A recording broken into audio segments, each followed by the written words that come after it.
No. I'm like, how did I end up having to hold them? Whole world just saw that. I don't know why that fucking alerted. That should not have alerted at all. Because all that shit is turned off. Hey, Sticks. That way more. I was 12.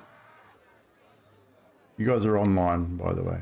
I think I was 13. Wait, What year? I'm older than Neon. 2007? 2007. Oh, I was still Just come back to New old. Zealand. I was 9. Oh, fuck. Sorry. I was just a little boy. All right, sorry, chat. I'm not sure what's going on, but things are doing what they're not supposed to be doing, and I'm having a bit of a fucking Why did those alerts alert? They should not be alerting.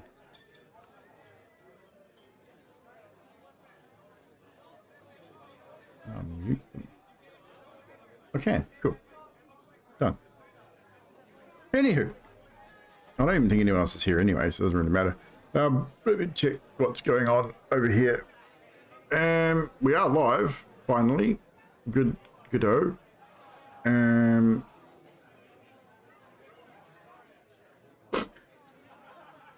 Cool, we are. Sweet. Natural 20s, what's up? Hopefully none of the alerts should sound now. I've got them turned off through Stream Elements. Even though there wasn't anything in that fucking... I mean, they shouldn't be sounding at all anyway on this scene, because I haven't had them on here at all, ever. But hopefully that's enough to solve it. So hopefully nothing alerts when people follow and shit, otherwise I'll be really annoyed. Anywho, we are here for session 3. No worries, Shadow.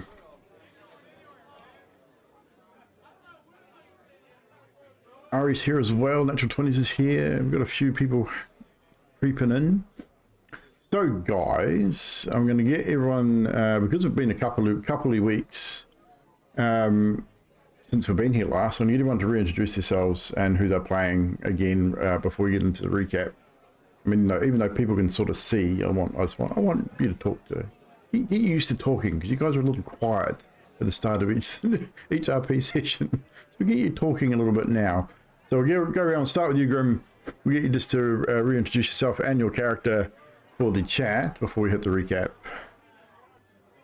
My name is Grim Realities, and I play Elliot Duskborn, a tiefling warlock in the twilight of his years, and a bit of a stuffed shirt, maybe. And currently level 2, as you can see there. Nutty Tard. Villard. Hello. I'm Nutty. I play Jane Smith, who is a human druid. A human druid, you say? A human druid. A human druid. A human druid. And also level 2. Everyone is level 2 at the moment. Mr. Neon Reptile. Hello, I am Neon Reptile, bringing you the joyful tones for Droplet, the katana-wielding Kenku monk, with nothing but joyful things to say. Also level 2. Yes, the Droplet. Mm-hmm. The Kenku Droplet. And next we'll have Mr. Sticks. Hello, I'm Styx, and I'm playing Xerxes Devrain, who is a half-drow paladin. Half-drow paladin. Just turn you down just a touch. And lastly, Mr. Dill.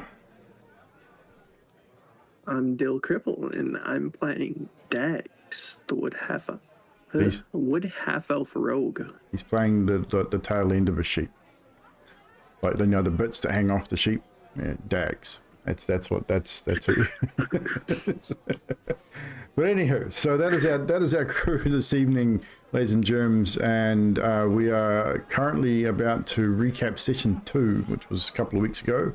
Thank you to everyone that's watched them on YouTube too. We're getting we had over 60 views on the first one. I think we hit 40 views on the session 2 the other day. So There's a few people out there watching them, which is awesome. I hope you're enjoying them. So without any further ado, we shall recap session 2 of our Waterdeep Dragon Heist campaign. The last we left off, you had left the yawning portal and made your way through the narrow, busy streets of Waterdeep. All of you ever watchful of your surroundings and of each other as you try and determine sort of where your place is within this group. You make your way towards Village Street, and as you turn into an alley, you are stopped by the Waterdeep City Watch. There appears to have been a violent attack. Several bodies wearing Zentarum armor lay in the street, bloodied and obviously dead. The Watch are questioning witnesses, and you are told to move on, which you do so eventually, finding your destination of the Skewered Dragon Inn. Once there, this run-down, dirty, rough establishment, you find a table. Droplet attempts to extract information from the barkeep and a table of regulars in the establishment, only to be told to fuck off, quite emphatically. Jane then steps in and hands over a substantial amount of gold for said information.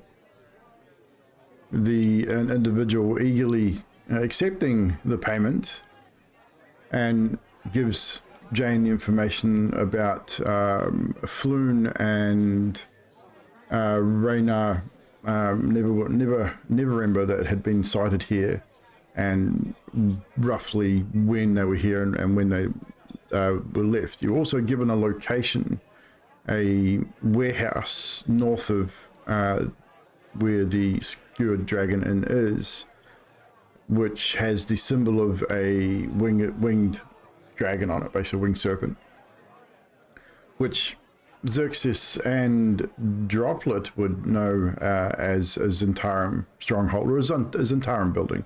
It's owned by the Zentarum, as is the Skewered Dragon, as it turns out.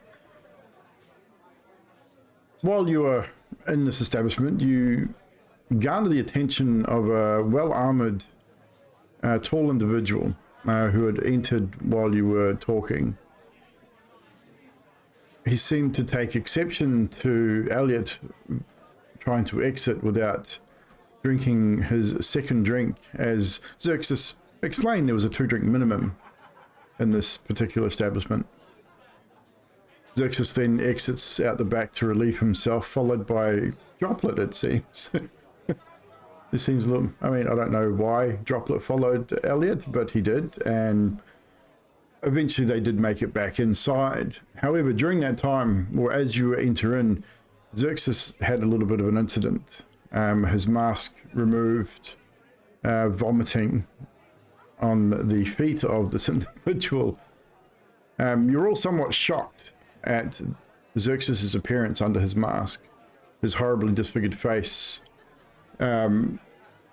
Definitely surprising you all in that moment. The individual didn't seem phased at all by Xerxes' face, and more or less entered into a bit of a stare down with him a little bit, but then moved on and allowed you guys to leave the establishment, where you then headed northwards towards Candle Lane, where you eventually happened upon the warehouse that you'd been looking for.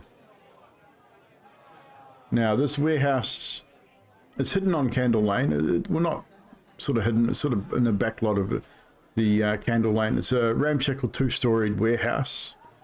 It has as you sort of went around the building, you find the backyard was behind a high fence. The gates were unlocked and you managed to enter into the courtyard of such. You found large double barn-like doors and a small man door on another wall. And we pretty much left you there last session. So this is where we essentially exactly where we're going to pick up. We're going to move you over. So I'm going to move our players over to a map.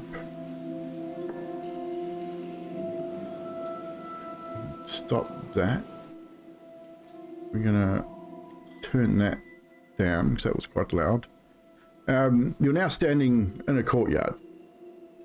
You've got high fences. You've just come through the high fence. The large double doors to your right, and the man door to your in front of you there. Xerxes, I'll put you in front because you were the one that pretty much said that you were leading up to heading towards the door. We will unpause that so you guys can have a little bit of control at this stage. But don't move yourselves at the moment. I'll move you around until we sort of head into any kind of battle. But you move towards the door, Xerxes. What is your intention? To attempt to open the door, have a listen? What is the intent at this stage? I'm going to walk up to the door and I'm going to perform what I think is a clever knock pattern. Clever knock pattern. Ooh, this could be interesting. So, with your time in said faction, you've been out of it for a while too, haven't you? So let's. Ooh, I'm gonna do this. We're gonna get you to make the first roll of the evening. We'll get you to roll that history check for me in the chat. Natural 20, first roll of the night, guys. So with a natural 20, you rack your brain. You know of a couple. There was several used, and you make a series of knocks on the door. You're pretty certain that you got it right. You wait. A minute, 2 minutes, nothing. You wait another few moments, no response. I try it again louder. Once again, I will get you, as you're the closest, now to roll a perception check for me, please. Not as good as the previous roll. Still nothing.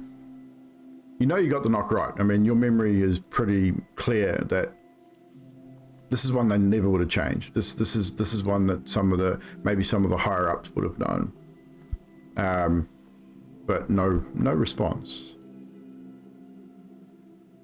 I turn around and look back around and go, doesn't look like anyone's at home. Perhaps we should find another way in. I've never worked in this industry before, but is it uncommon for them to be away from their business at this time of day? Well, it depends what they're doing. Maybe that's last event that we passed by on the way to the Skewered Dragon has gotten them all a little bit, busy. Perhaps. Anyone want to try to go in? Sure, why not? I'll try the handle.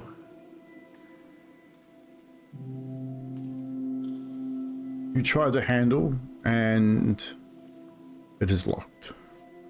I'm gonna go up to the door and just bang, bang, bang, bang. So Jane pushes past Xerxes, who's at the door knocking on the door. I mean, he's knocked pretty loudly the second time anyway, and you just thump on the door. You wait. Hello, anybody home? And nothing. No response.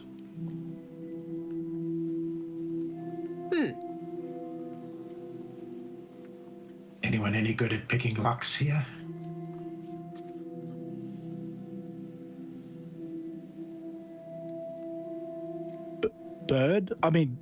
Droplet? I mean, we do have this other door. Have we tried the other door?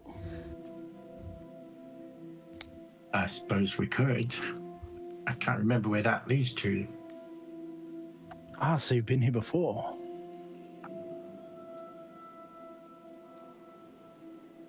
Should try it, I suppose.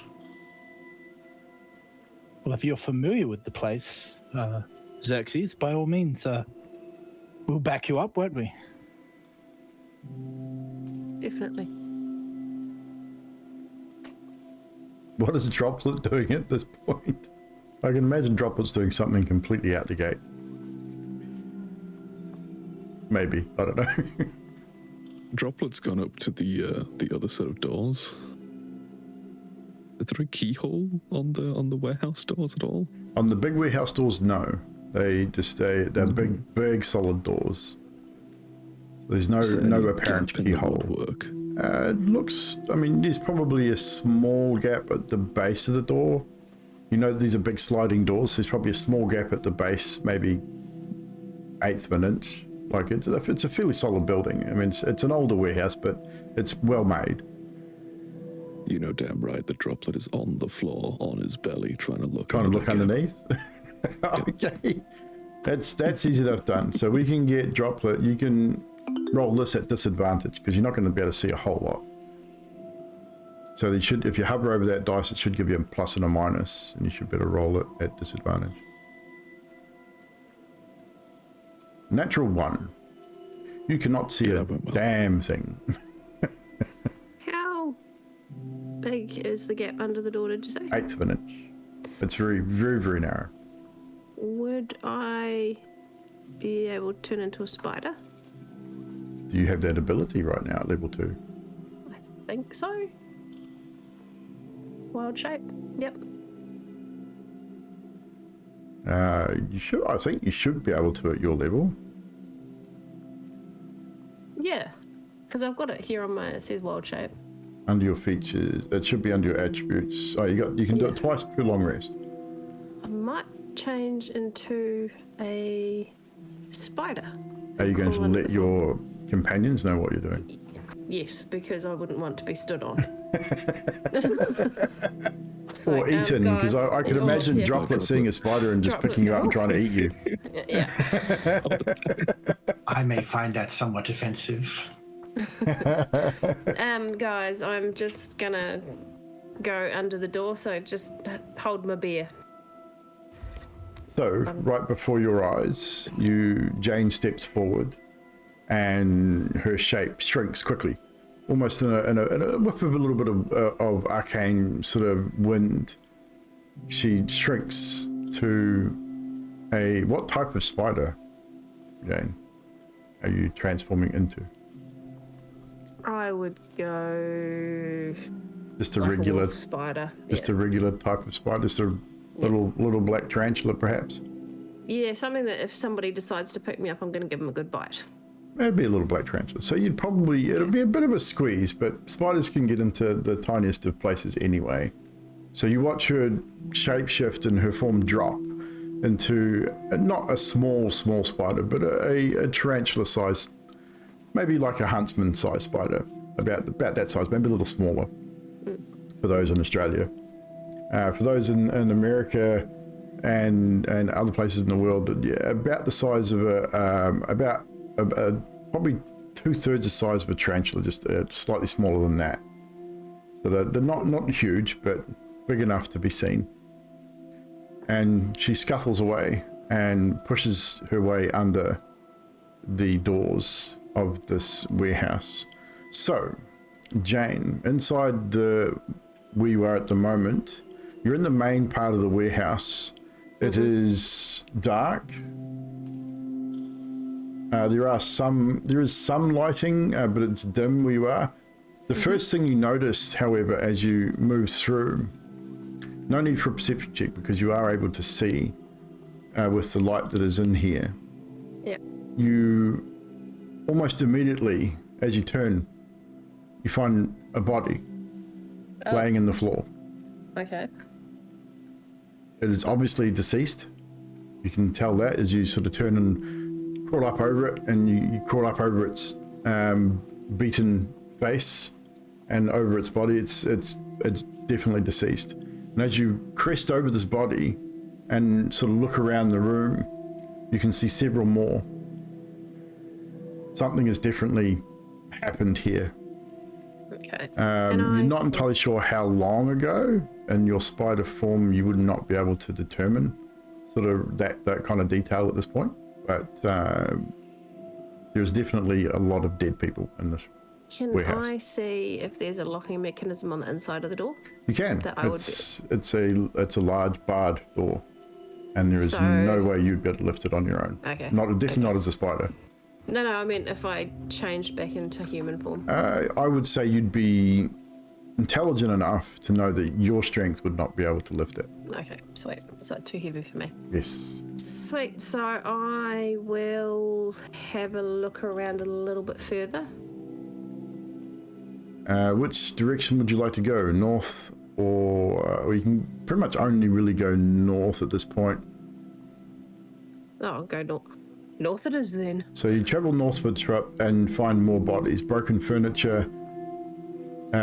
It's a warehouse. There's stuff in here, not as much as you would think though. Like these barrels and crates scattered, some piled up in areas. Looks like there's a second floor. You can see a stairwell, and you can also see again. You can't really see up the stairs, but there's definitely an upstairs to this place. So it's, and you can see that from the outside. There was 2 stories. Right. So what I will get you to do is I'll get you to roll a perception check.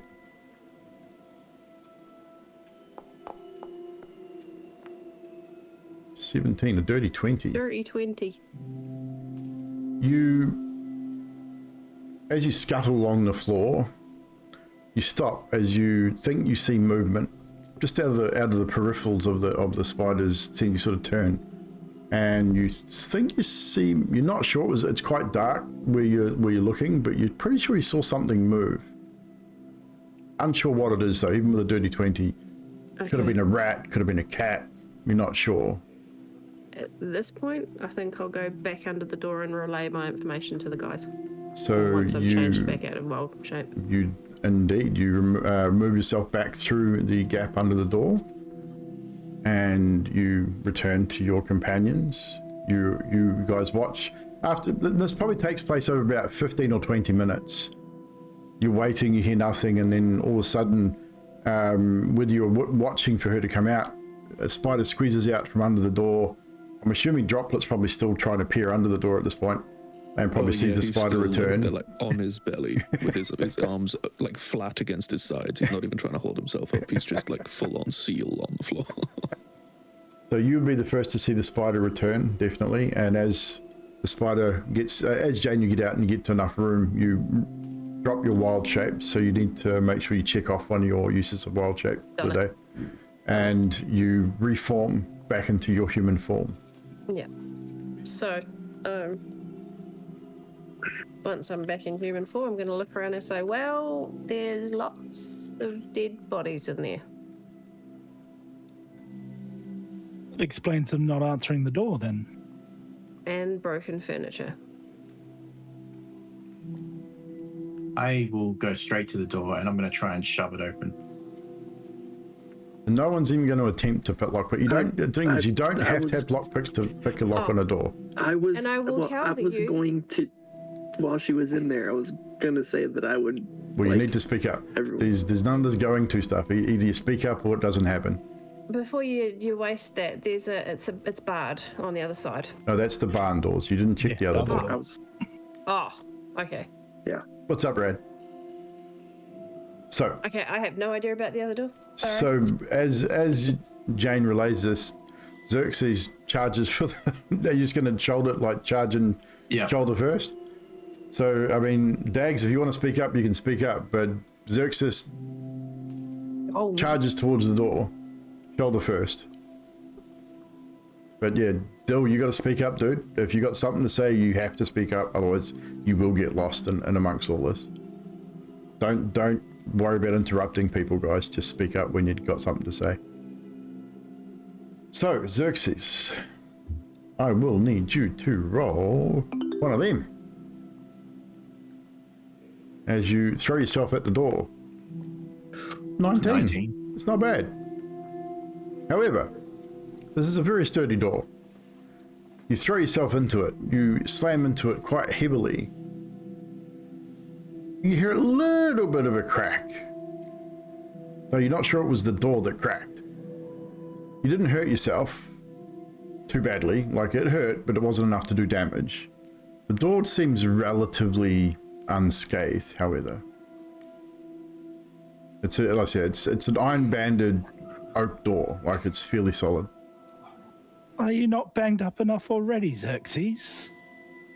Jesus. I'm sort of like preparing to start going for it again. And Dags is just gonna be like, hey, pulls out his thieves' tools and just kind of look up and look at them and be like, these might help. You've been standing here for 20 minutes, man. Get to it. That could have saved my shoulder. Are you serious? You asked before. Jane rifles through her bag, seeing if she's got anything in there that she can give Xerxes to rub on his sore shoulder. I mean, I would say that Jane probably has a remedy of some sort to help with aching bones and bruises and things. Try this. It'll help. All right. Thank you. Doesn't actually do anything, but I mean, it smells good. Over and seeing you rubbing on your shoulder, Xerxes, he starts rubbing on your shoulder as well.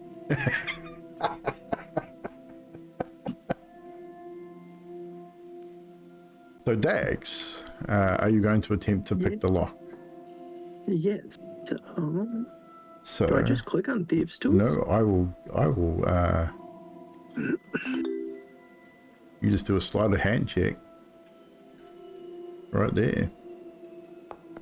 And it'll add the appropriate modifier, so +4. Unfortunately for you, as you work the lock, it takes a little longer than what it normally would. I mean, this is a pretty good lock. You have rolled just high enough, and I mean you just met the DC. So this lock, you at one point as you were working the lock, you were worried because you feel the pressure on your lockpick and shit, is this going to break or what? And you just persevere just a little bit and the lock gives way. And the door is now unlocked.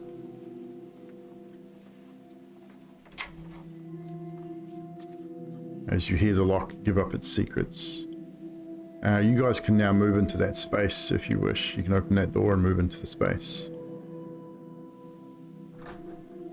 I'd kind of just... There you go. So I'll get you just all to move into that first area for now.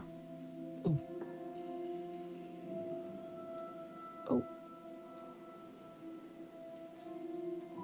So you can use your arrow keys to move or just drag it with your mouse, guys. Whatever's easiest for you.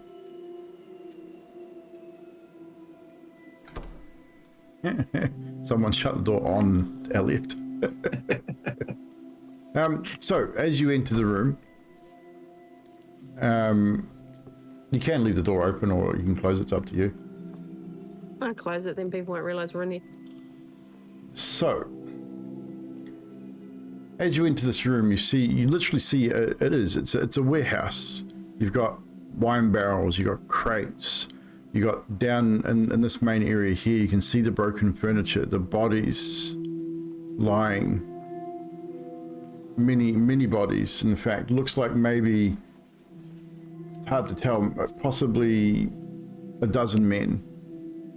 If you move out to the corner of the stairs, you'll see the rest of them there. Maybe a dozen men dressed in Zentarum armor, rapiers and bows and that, lying on the floor, all deceased.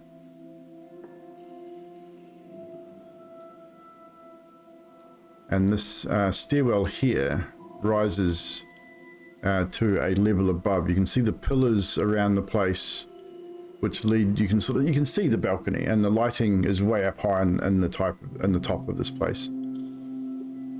I need you all. Sorry. to roll when I get to this.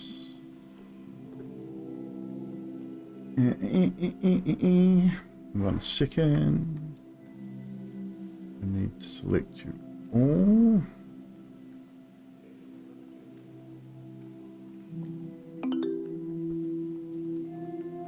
Roll a perception check for me. Natural 20 from Elliot.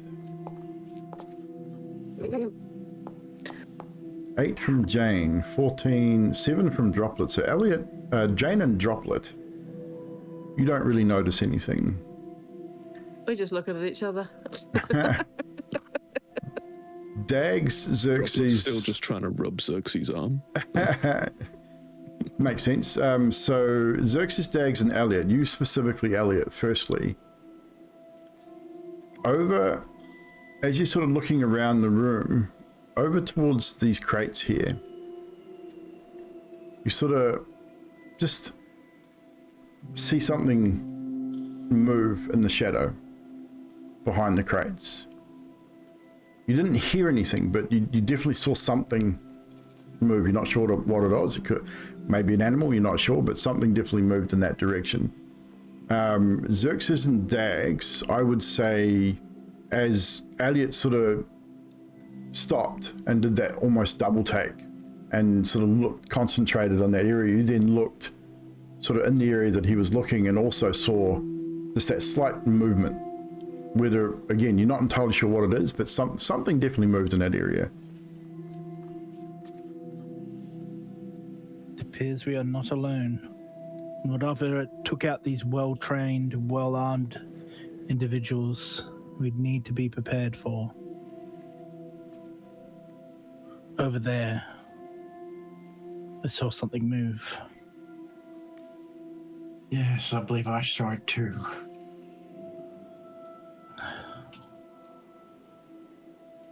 Come out and announce yourself. With that comment or statement, shall we say, the first thing you hear, this is kind of funny, you hear a deep voice.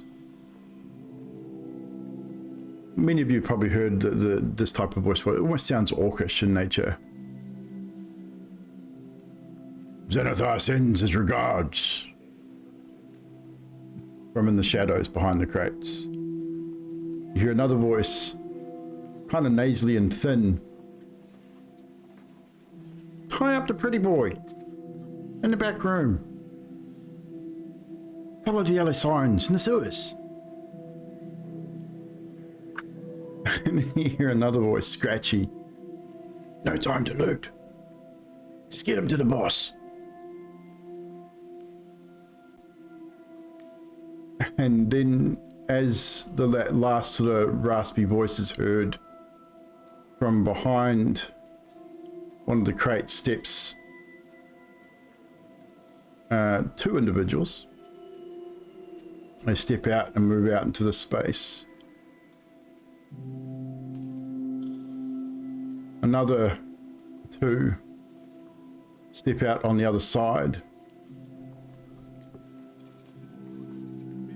sort of rounding the crates and stepping into a position where they can sort of try and see what's sort of going on. And again, you guys know these know of these creatures. You have one with you. It's 4 Kenku. So to step out as they sort of walk out cautiously and then do that little birdie hop skip as they come to a halt. And once again, one of them sort of tilts his head towards you, and again, almost identical to Droplet, it seems. Black feathers, white eyes, blinking at you in the space. One of them tilts his head and again just repeats, Xanathar sends his regards. And with that, we will, when I can get everybody there. Initial reaction to that is Droplet stops rubbing Xerxes' arm Holds his head, blinks at them, and just says his name. And by the way, you're rubbing the wrong arm. Great.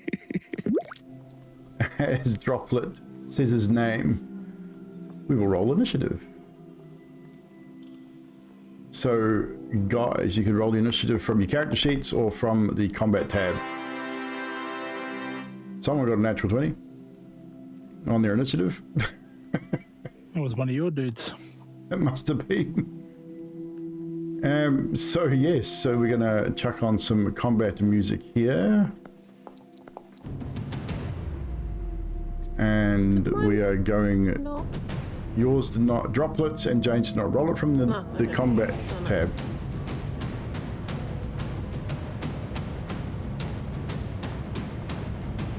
If that battle music is too loud, guys, you guys can turn it down. I've just turned it down a little bit as well. It's quite loud. So we're going to begin our combat. We're going to go to our combat. So the chat can see what's going on. We're going to go to our combat tab. So here we are, guys. We have our party here around this room. This Kinku has got the initiative on the attack. He's looking around the room, looking at you. He sees Jane as the first target that he sees. He is going to target you, Jane. And he is going to attack you with his short bow. He hits you with an 18. And he will deal 5 points of piercing damage as you are struck in the stomach by an arrow. Ow. So we'll just zoom that in just a little bit so you guys can sort of see more of what's happening. That is pretty much...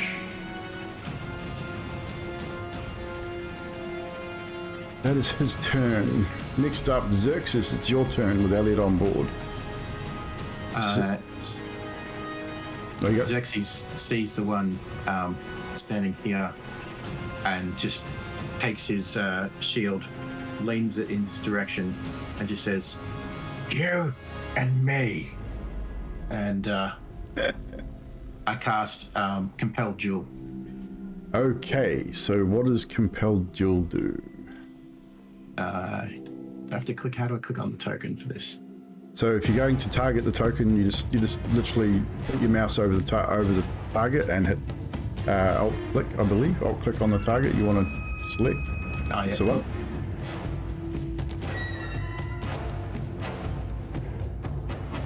So he needs to make a Wisdom saving throw. And you are now concentrating also.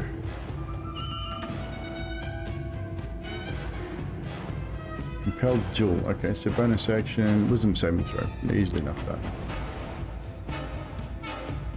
Wisdom save. $16. I believe that would be a success. That is a success. Then I will run forward. That is a bonus action. I'll run up, and I will swing with my flail. So you just, again, you've got them targeted already, so you now just attack with your flail. Which hits with a 15, dealing 9 points of damage. As you hear the cracking of bones, as you severely damage this Kinku. He's only slight. We have an advantage for the players. So it's not specifically for people, Stib, but generally it's just advantage on the next roll. So we will pass those on to each individual at this point, but just for future reference, guys, those advantages are just for the next roll for a player, so you don't have to name them. But at the moment, I'm assuming everybody has an advantage. We got everyone there so far: Elliot, Jane, Dags, Droplet, and Xerxes. So your very next roll, guys, will be an advantage. So chat, just for reference, the channel points here is that you don't name the individual, just you do it, and it'd be for the very next player roll, and same with the disadvantage to the DM. But anywho, is that your turn, Xerxes? That is it. That is it for you. You've done some severe damage. Elliot, it is now your turn. So Elliot looks towards Droplet. He's like, "Not family of yours, then." And he sort of stops for a minute and he thinks, and he raises his right hand, and I'll cast Hex on this bird over here. No worries. Is there a save for that? I don't believe there is. No. He is now hexed. So he will take... If I hit. If you hit, he'll take an extra 5 damage. No worries. Yes. And then I will... Where are we? And you are also concentrating. Yes. So that was my bonus action, and then I will hit him with the Eldritch Blast. You will have to probably move... A little, yeah. Yeah, technically the stairs would be in the way. I was wondering. Yeah, so you'd have to move to... I'll say I'll walk up behind Droplet when I talk to him. Yeah. Oh, not on him. Unless you're into that. I mean, I'm not. So roll this with advantage too. No worries. Oh, maybe it's from the old setup, yeah. That's all good, Stib. Oop. Oh, it's changed it back. Has it reset it? Yeah. No. What did it used to be? Alt, I think. Alt or Control. We can take time to check your settings and change it if you want. We got time. You also get to choose an ability to add disadvantage to that character. Yeah. So with your hex, you can choose dexterity, pretty much any ability. I think for them, they're saving throws. So choose an ability when you cast a spell. The target has disadvantage on ability checks made with that chosen ability. So strength, dex, charisma, intelligence. Let's go with dex. Dex, no problem. Alright, we'll try it like this first, and then... There we go. It is control. So Eldritch Blast. You definitely... No, that was disadvantage. That was disadvantage. Try that again with advantage. So it's Alt for advantage, Control for disadvantage. Thing is, Alt lights everything up. It's, yeah, I think it will do that, but it'll still roll it. Natural 20. We'll go with that.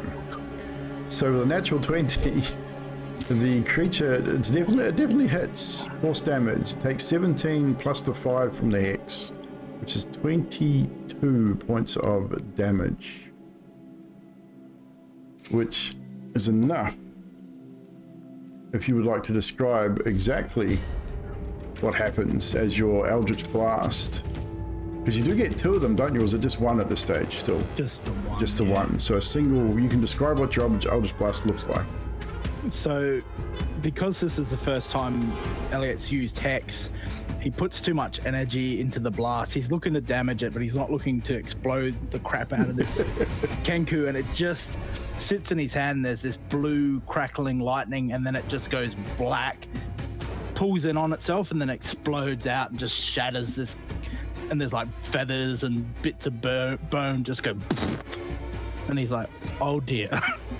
And as that happens, as the remains of the bird and feathers start to float to the ground and splatters all over his friend behind him as well, you also see, you specifically, Elliot, no one else would probably notice this, but you almost see a figure, a shape, sort of lift from what remains of this Kenku and sort of float off and move to the ceiling. Just almost not unlike a soul, we would say, but it's just a shadowy shape. But the shape is kind of like you in form. Yeah. So at that, Elliot's actually going to move back towards the door. No as far worries. as he can go. Not a problem. Which is there. This is about there. So next up is the next Kinku's turn. He moves in and around beside, into a flanking position behind you, Xerxes. He is going to target you. And he is going to attack you with his short sword. He will get advantage because the flank still misses you, however, strikes nothing but armor. That is his turn. Droplet, you are now up with Jane on board. So remember, your attack will be at advantage when you do attack.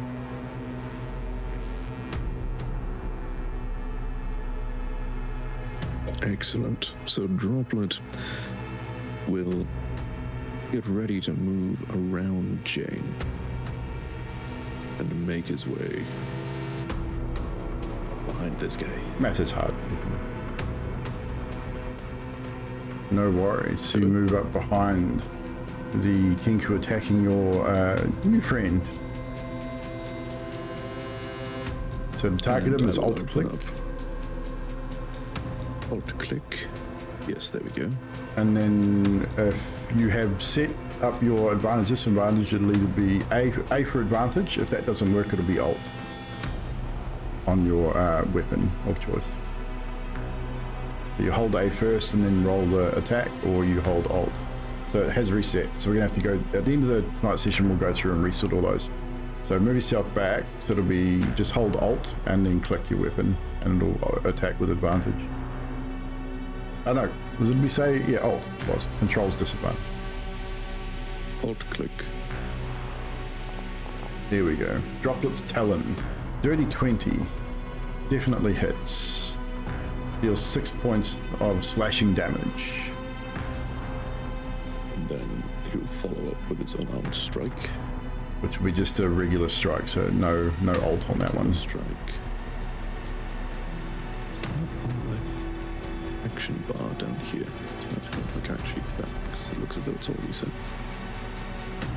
Yeah, we'll do a quick thing at the end of the session and we'll reset all that stuff.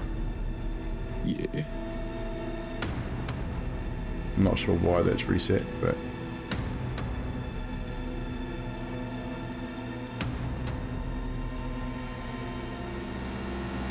Well, your unarmed strike's on your HUD as well. I just switched to unarmed to do it. Just a normal roll for that one, yeah. You just click it. No pressing of other buttons. You get it. It looks like you're getting the flanking anyway. So advantage anyway. yeah, Flank of course, yeah. Because you're technically you're not flanking, but we'll let it go. So another 7 points of damage as you kidney shot. I'm assuming you describe how you down this Kinku. You've slashed with your samurai sword. You've taken that strike, and then you've gone in with the unarmed strike with your offhand. With the offhand, with my bird fist, has just come around the side of his neck and punched him straight in the throat. Throat punch. And as this Kenku drops to the ground, Droplet's beak opens and you just hear, "You stupid bird!" And this concludes. And that is Droplet's turn. So, with that, Jane, it is your turn. Right, I am going to target this fella here. Remember, alt click to target. I'll click target. And then I'm going to, is it control click for ice? I'm going Alt to ice click for advantage. Oh, you got ice knife, so you don't get.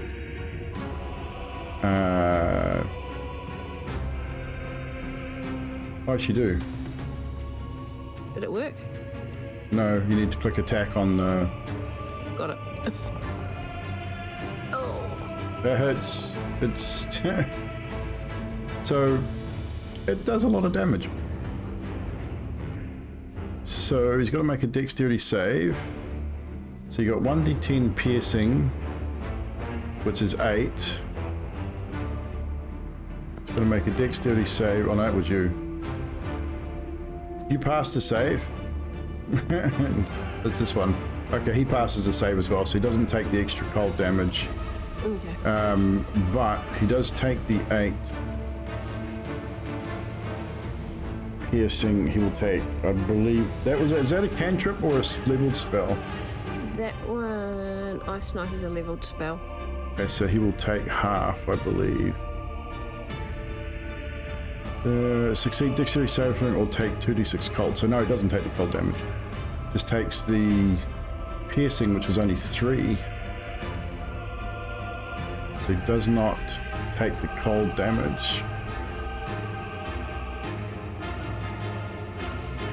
But it definitely hit him. As the ice knife thrown out pierces him, the shards of ice that explode when it hits, he manages to be able to roll out of the way and avoid that damage. I am going to then, as a bonus action, use Shillelagh, which means I have to get a bit You closer. have to get up close to him, yeah. Alright. Why are you not rolling it properly? Why am I not rolling it properly? You're not rolling it properly. Okay. But you had a natural 1 anyway. I'm going to have to go through it with you all over again, because you're not... Something's not right with whatever you're rolling. We need to make sure that... Are you clicking on the dice or the word? I'm clicking on the word. Yeah, don't click on the word. Hover over the picture of the weapon or spell, and then it'll turn into a dice. Click that when you're rolling. Okay. I knew you weren't doing it right. But anyway, it misses. No damage. Natural 1. So that was a natural 1 for... Myself? No, he just missed badly. And he kind of cocks his head and says, "No time to loot the place. Just get him to the boss." I'll just give him a look. Okay. And with that, it is his turn.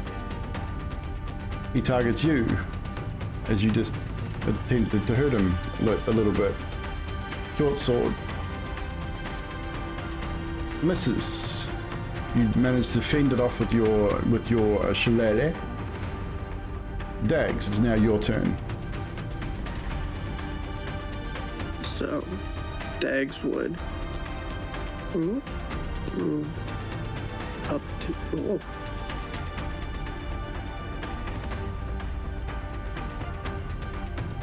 Yeah, you got enough space. There. You got enough movement to get you there easily enough. And would target here. So alt click to target the creature, And and then for you it'll be advantage. You got it. So still misses with advantage though. I rolled the same thing.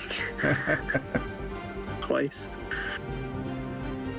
So unfortunately And, you miss and do not hit your target. That'd pretty much be it for Dags. That's pretty much it for Dags. So next up is this one. He also turns his head, blinks. Tie up the pretty boy in the back room. Follow the yellow signs to the sewers. And he turns on a dime and flees away from you, Xerxes. You will get an attack of opportunity as he runs away. So before he goes, you need to target him and you get 1 melee attack against him. Can I attempt to use that as a grapple? No, Okay, just a sec. it's just a straight attack of opportunity. So just a melee attack. Miss Rose. Alright. It should have been an advantage too. Should have been, but it hits, so it doesn't really matter. I'm not sure why that's not working now. Oh, so that's over there. I'm looking at the wrong thing. It does hit, and you deal enough damage as he turns and runs. Describe how Xerxes attacks with his epic flail as this creature attempts to flee. With the 2 spike balls, as he goes to run away, I swing low. The first ball taking out the legs, and the second ball falling down on top and hitting into the side of his beak and just flattening him. Easily enough done. As you drop him to the ground, that second spiked iron ball chain at the end of the chain on this wooden handle weapon, striking down on the side of the Kenku's face, crushing his skull and ending his life. With that, Xerxes, it is now your turn. The Elliot on board. When that happens, I just say, Xerxes sends his regard. I gotta check if there's a ruler measurement if I can get there. I can just get there. You should be able to get there. The ruler is, you hold control and you can measure things out, but you can definitely get there. And then from here, I'm going to attempt to attack, but I want to make this non-lethal. Non-lethal? No worries. So I'm going to swing the flail at the legs. No problem. You get the advantage on this one, so... Oh yeah, I should have done that before I clicked. Yeah, so just hold Alt, or depending, I mean, we have to go through those settings and make sure we reset those settings. Didn't roll at advantage. It wasn't Alt for me, so maybe that was the A. Maybe it was A for you, but either way you still hit, so it probably doesn't matter. It definitely hits him, where am I? It does four non-lethal damage. It definitely hurt him. He's not down yet, but it definitely hurt him. And I'm trying to make it clear that I'm not trying to kill to the others. Then tell him. You get a free action to say something brief in the combat. Let him talk. That's all I say. Right, so that is your turn. Elliot, it is now your turn. So Elliot sort of walks up to the corner again, and he's like, you heard him, he wants him alive. You don't fucking own me, I'll do what I want. And he goes up to the corner, and like he can feel his hand crackling with the energy, and he sort of grips the crossbow at his side, like firmly.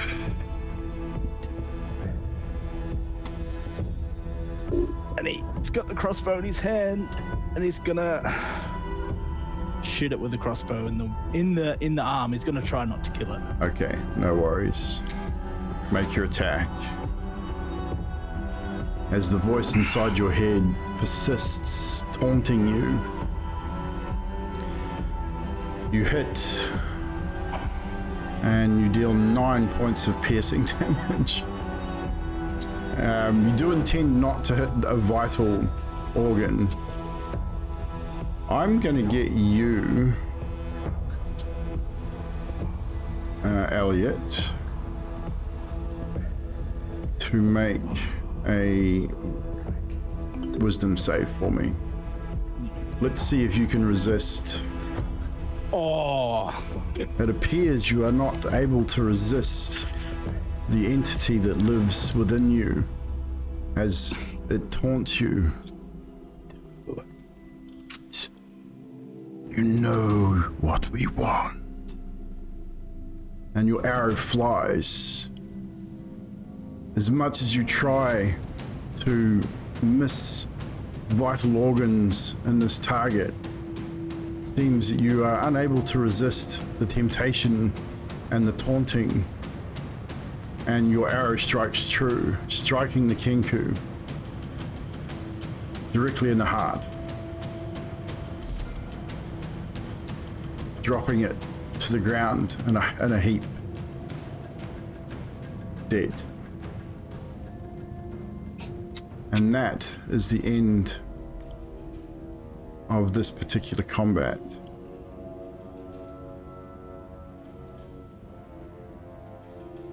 You guys can add your XP. We will end our battle music.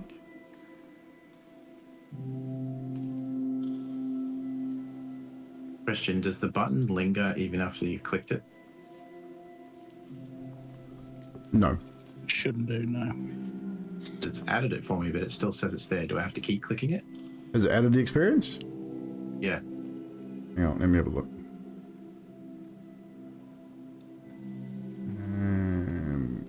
Dags hasn't clicked his. No, you haven't.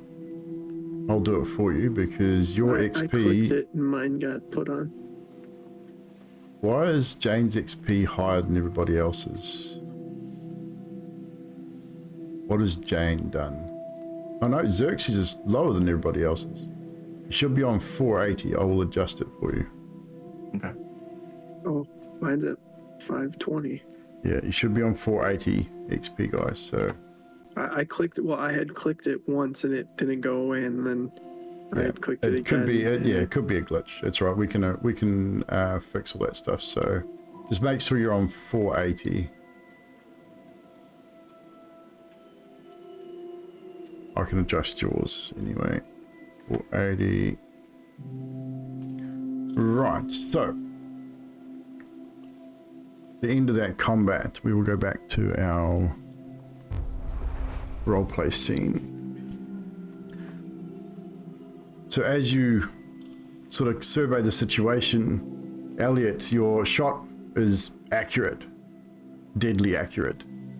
The Genku drops to the ground dead, and you just hear that laughter.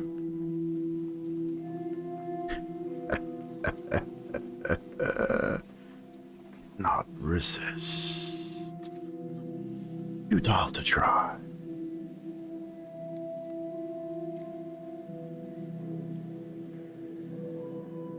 After I see the Kenku die, I turn around and just look at Elliot with a... Just sort of like staring at his hand with the crossbow in it. And then he looks up at you and he's like, was a tight angle, inexperienced. Apologies. That Jane turns around and goes, "Yeah, what? Inexperienced?" As I said.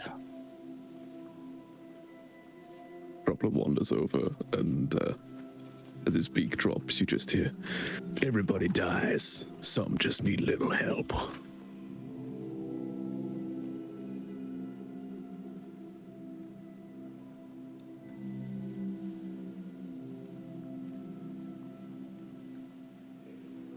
Guessing we were trying to get some information out of him?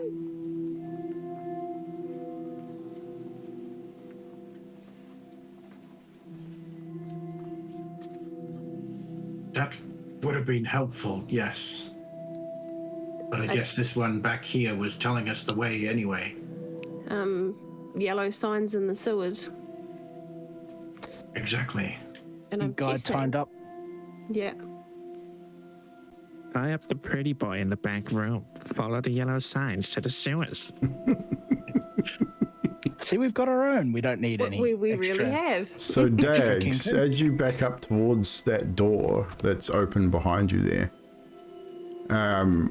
you, as Droplet so accurately stated, time up in the back room, you turn and you see in the corner, I mean, not that you can actually see him, but there's a reason for that. You see in that back room a bundled up individual, tied up in the back in that room, sort of partially covered by the rags and bits and pieces in that room. You can sort of see a tuft of hair and a hand sort of poking out from the top of it.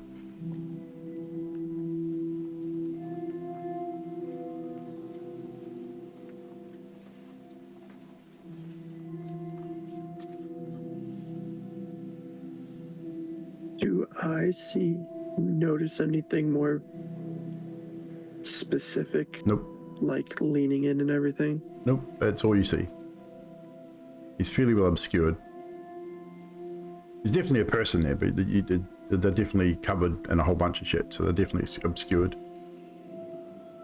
Is there like a sheet or something that I can like grab onto and pull off? Yeah. Or Like he's covered by a bunch of old tarps and shit. So it's just he's been covered haphazardly by the looks of it.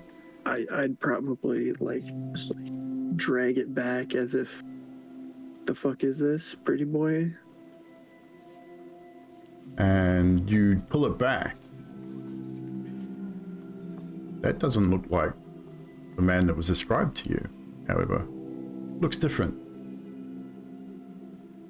Way different.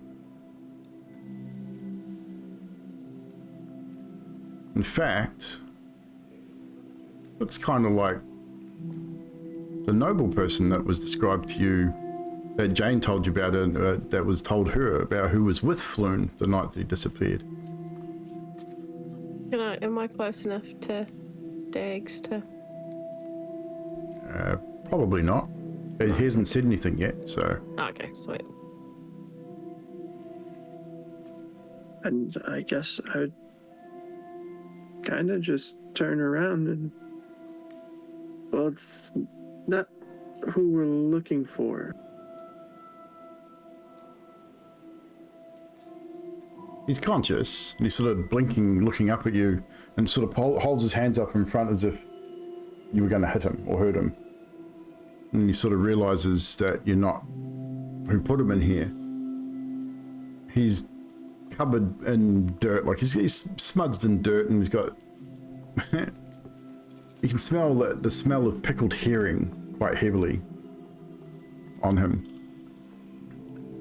But he sort of stands up, straightens his coat, and like he's wearing noble robes, like noble clothing.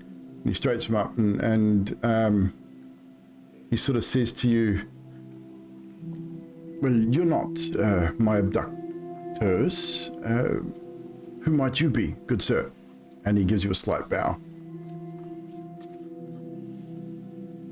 Eggs. That is my name. We're here looking for Floon, I believe. And at that, Droplet will sort of hop around you as best he can to look at this man. Drop his beak, and you just hear once again Volo's voice coming out. Floon, blagger, human, skewered dragon, long noble jacket, reddish brown, sandy brown hair, red scarf, green trousers, brown boots. Yes, quite. I'm a little perplexed and quite upset at my dear friend Floon is not here. It appears that they have taken him in my stead. I believe that they were supposed to have taken me and were given inaccurate information, it seems. And I feel rather guilty, but because of my father's doings, this happens quite a lot. And then Droplet will turn around and start hopping away, saying, "Follow the yellow signs to the sewers." and just completely ignores this man and leaves him. And he sort of he looks at you, Dags, as if to say, "May I step out?" Like you can see he's had quite enough of this small room. So he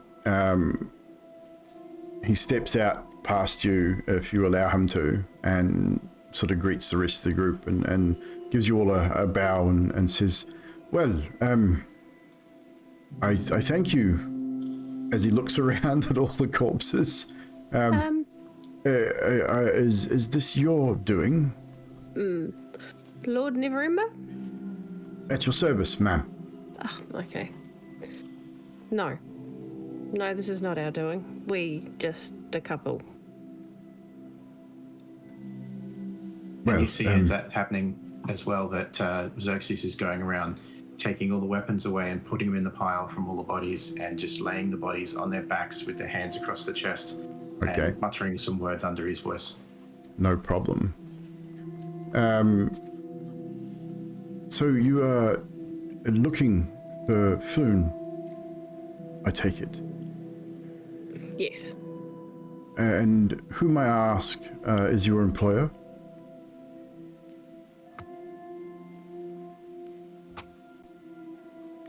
Jane goes blank for a second.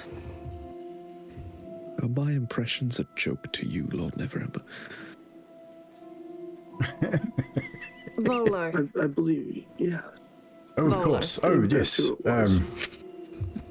It was a little disturbing. The little bird spoke. Did sound a lot like him. It was uncanny. However, you see, if you were looking for Floon, then you obviously have. We were drinking, having and gambling as we do. I mean, I do it to upset Father, of course. I mean, he hates me coming to the dock ward and hanging out with the ruffians. He thinks I'm going to get hurt. He's probably right, but Floon was very drunk and he was headed home, and I was concerned he would not make it by himself, so I offered to escort him, and it appears that we were jumped by thugs along one of the alleyways as we left Phillip Lane, in fact, as we headed north on Zastra Street. I'm sure I'm sure they mistook him for me. I mean, he is very pretty, after all, and one could mistake him as a noble. Not very bright, however.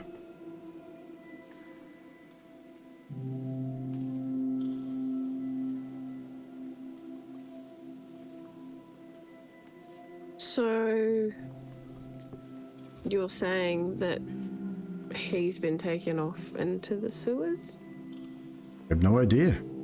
Perhaps? Well, I was rather unconscious until recently, so I'm not entirely sure. If that's what you think, then it's quite possible.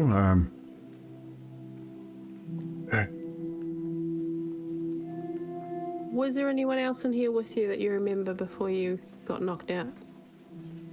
I mean, apart from these gentlemen, no. See, the Zentarum thinks that my father has embezzled a large quantity of dragons when he was open lord here in Waterdeep, and he's supposedly hidden them somewhere in the city. Who's your father? Lord Neverember, of course. I mean, wouldn't that be quite plain? Okay. So you're Lord Neverember also? No, I'm Master Neverember. Ah, But, okay. Posh. They think they can find it with this thing. What did they call it? The Stone of Good Law, I believe they called this item, which is in the possession of the Xanathar Guild, from what I overheard before I was punched rather brutishly. Well, that is in their hands until recently. Apparently someone stole it, and the Zents thought I knew something about all of this. Clearly I don't, and my father and I haven't spoken in some time, so years, in fact. So, I can empathize with you on that. we are looking for the Stone of What does this stone do? Just told you, it reveals the location of the gold. Do you not listen? I mean, I really do detest repeating myself. So, and Elliot will walk over after, like, watching Xerxes do stuff with the bodies that he doesn't quite understand, and just leaving him to his business. So it was these men, dead out here, that captured you first, and then these Kenku, they obviously wanted quite. you too. I'm not sure if possibly. I was by then things were a little hazy. I heard one of them say something about Xanathar sending his regards before a fight broke out. Yes, one of them said that a number of times. So I am assuming that the Kenku are with Xanathar, and these individuals are with the Zentarum and they're fighting over this stone. And they believe I know something about it, which I don't, and I detest everything that my father stands for. And poor Floon has been caught up in the middle of this, and it's just so unfortunate. I feel so terribly bad. Sure. I don't see any reason we should keep this gentleman any longer, unless you want to badger him further, Miss Smith. No. Dags, any objections? Wave him off. I mean, I may be able to help, possibly, if you require it. I mean, I do know the city well, and I mean, I'm not a fighter, clearly. And it's at this moment you hear the sound of the City Watch horn in a street nearby, and within 2 or 3 minutes of that, the door that you came in bursts open, and several City Watchmen storm into the building. At least a dozen. The person that leads in is dressed slightly differently. You can assume he's either in charge of this group or something higher up. And essentially, weapons drawn, shields out, and they move in and around you guys and sort of herd you guys into the center of the storeroom. Right, nobody move. Don't go for your weapons. It's not worth it. We get reports of fighting. Don't move. Jane Dags, puts her hands what up. you want? I was gonna say when they burst through the door, can I back into this room? Sure, if you want to. Okay. I wanted to like kind of back in this room. Hopefully they don't like key in on me immediately. On that note, do they know I'm behind all these boxes? I mean, I would imagine at this stage you're all standing around Raynar, sort of listening to his story, not specifically where you are on this map. Wandered off a while. Yeah, I mean, if you want to be hidden, that's up to you. You can roll to see if you remain hidden. We can It just means that if you are not with Raynar and the rest of the group, you will not be privy to a lot of the information he's just given, specifically. Yes. So just bear that in mind. Well, yeah, I figured where me and Nutty are is where we're talking, and he would have moved out. He would have moved out more into the sort of open. He would have just sort of merged with the bulk of the group. Oh, okay. So I'll get you to roll that. So that's 15. Stealth check from you. Dags, get you to roll a stealth check in the chat if you wish to hide yourself in that room. Yeah, as soon as he wasn't Balloon, Droplet just fucked off looking for the yellow signs. No problem. And Xerxes would have been further down dealing with these guys down here anyway. So he would have roughly been an earshot. But the moment these guys burst in, they funneled in and spread out quite quickly around the place. So I'm going to do a quick perception roll for my guys just quickly to see what they notice, if anything.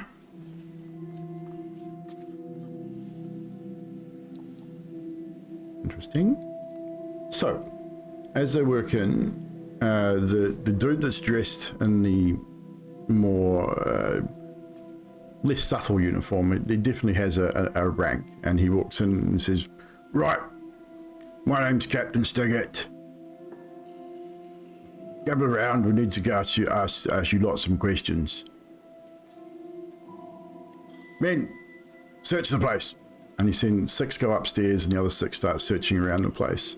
Going to be kind of difficult for you to hide, Droplet, as they start sort of moving around the whole area. So eventually they do find you and probably relatively easily. You would have heard them come in. You would have heard the commands.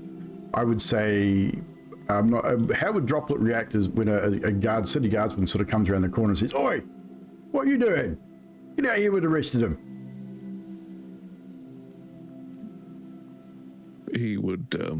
cock his head to the side, blink at him a few times, click his beak a bit, and then bird hop over towards the guard. No worries. Eventually, Dags, they kick open the storage room door.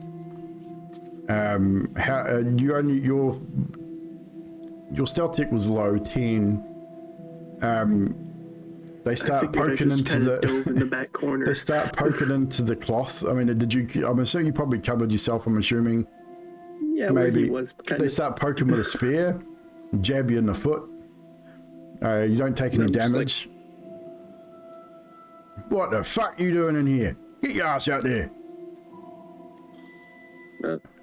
Pulls you out at spear point. Okay. Yeah, okay. Move it. And he moves you out with the rest of the group. Now they group you all together in the center of the room. The guards at the top, the captain's sort of pacing backwards and forwards, waiting for the rest of the city guard to finish their sweep. They come down, and one of them says, no more up there, sir, all clear. This is it. All right then.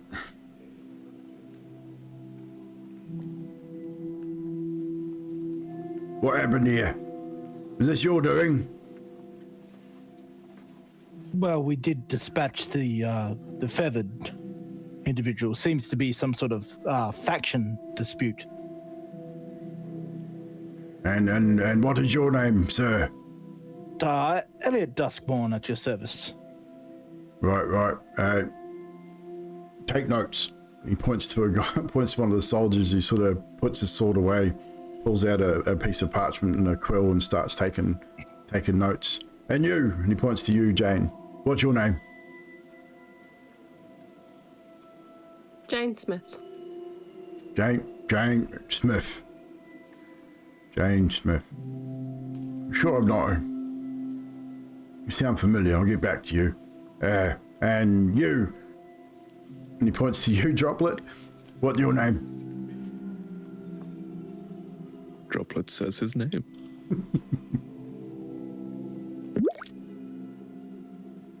What the bloody hell kind of name is that? His Droplet name. says his name again.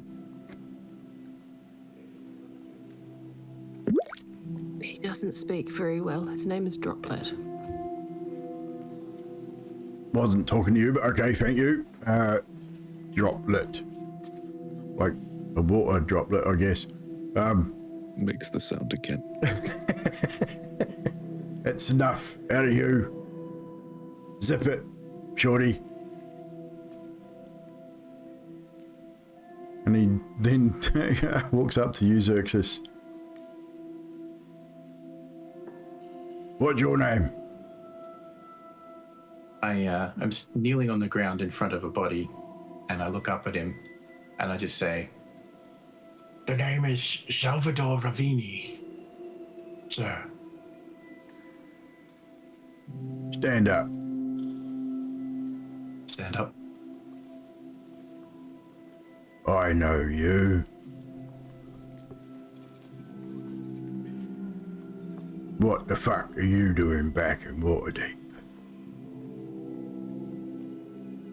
Trying to do some good-natured business with some good-natured noblemen. Which nobleman would that be?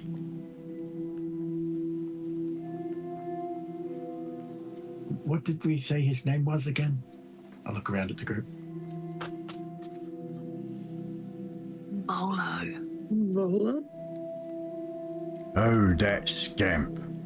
Volan Thamp Gadam, the great adventurer. You can see him rolling his eyes. It's like, so he suckered you in, did he? I hope you got money first. No, but we are chasing down a friend of his. That's where we led him to here. I haven't found him yet. We're about to go check the sewers, I believe. Well, we'll get to that in a minute. And you, Mr. Hiding in the fucking closet, what's your name? They call me Dax. Yeah, but is that your fucking name? I don't care what they call you. Danford? Is that a question or you're fucking telling me? That's my name. Danford what? Silvermane? You go over there and you spell that to that individual because he's fucking useless and he won't understand how to. Just go spell it to him, alright? No funny business. So, Salvador, you realise what you're doing by coming back here, right? Yes, taking a great risk upon myself, I see. And everyone else around you. They're gonna string you up by your fucking testicles. I mean, look what they did to you last time. I mean, I don't want to see. Keep it on. Don't take it off. I've heard stories I don't really want to see. You're making my job difficult, you know that. If you feel you need to take me in, then take me in, but... What for? It's clear, Exactly. It's kind of clear that these individuals have been dead for quite some time, and witnesses say they saw some people breaking into the place. I can only assume that was you, fucking idiots. And you've dispatched these guys. I mean, they're clearly working for fucking Xanathar. I mean, this city is turning upside down. It's spilling out into the fucking streets, making my job hard. Like, at least, last thing I need is more bloody paperwork. Fuck's sake. So how about we help you make this easier for you? I don't know if you... I really don't know if I should be working with you. I mean, after all, pretty sure your name's not fucking Jane Smith. I wasn't born yesterday. But we'll let it go for now. Look, I didn't come down in the last bloody shower. You have the air of nobility about you, madam. You don't hide it very well. Maybe you should get better at it. And Salvador here obviously understands that telling the truth is definitely better for him than lying, because most of the City Watch knows about him and what happened. Horrible, horrible thing. Terrible. But kind of your own fucking fault, to be fair. But if you wish to make amends, well, we will allow you to leave at this point in time, but just give me a few moments. What the fuck are you doing in the middle of this right now?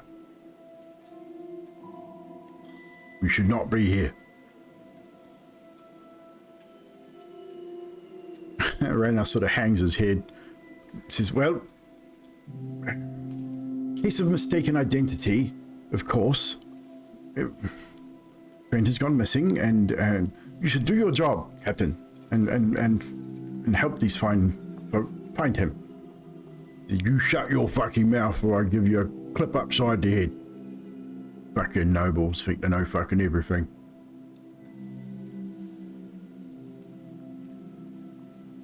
Right. I'll give you a piece of friendly advice. You lot. Don't get your noses in the middle of the criminal element around here in Waterdeep. Leave that dirty business to the City Watch. It's what we get paid for. But if you go poking around and I don't know about it, then I don't fucking know about it, right? So don't fucking tell me nothing. You just do what you do. Keep your fucking noses clean. Don't do anything stupid. Try not to get on Xanathar's radar, Salvador. Seriously. That is quite difficult, but it is what I am trying to do, is not get involved. I mean, Zintarm gets wind that you're back in town. they're gonna come looking for you. You know that, right? Possibly. I mean, it's been a few changes since you were gone. I expect so, yes. Right. Not all City Watch officers are as nice as me. Bear that in mind. If it was anyone else but me, you lot would be in shackles and headed for the city dungeon. That is why you are my favorite, Stegart. I'm fucking blushing.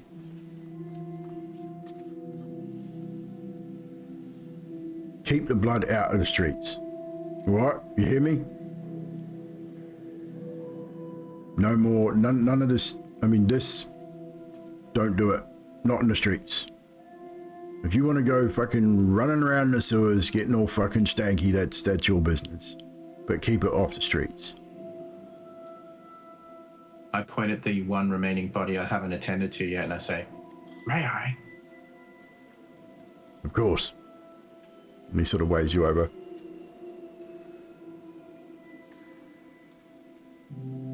Right. Once he's done what he's doing, you lot get the fuck out of here, alright? I don't want to see you again.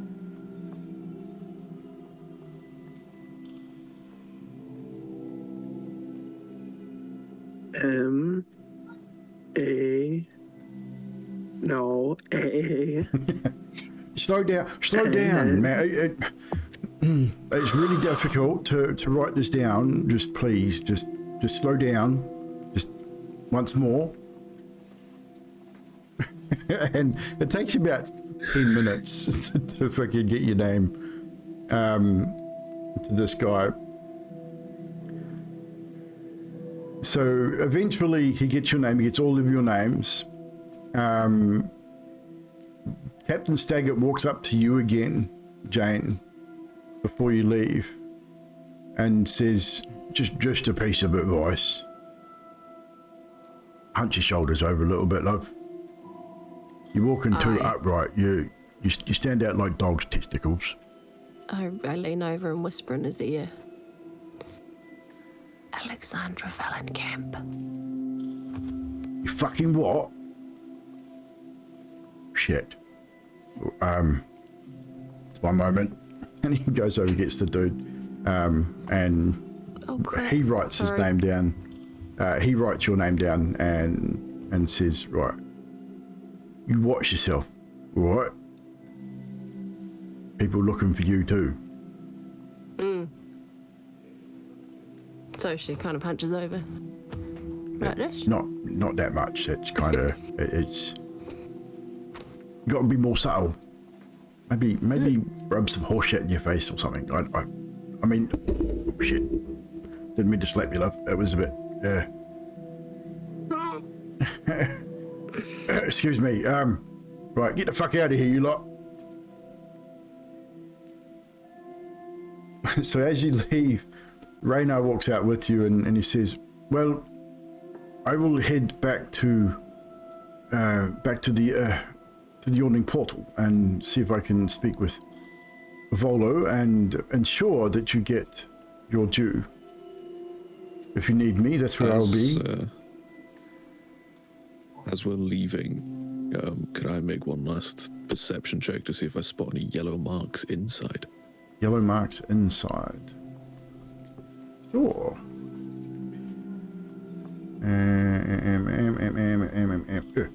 One of them things. Standard roll or?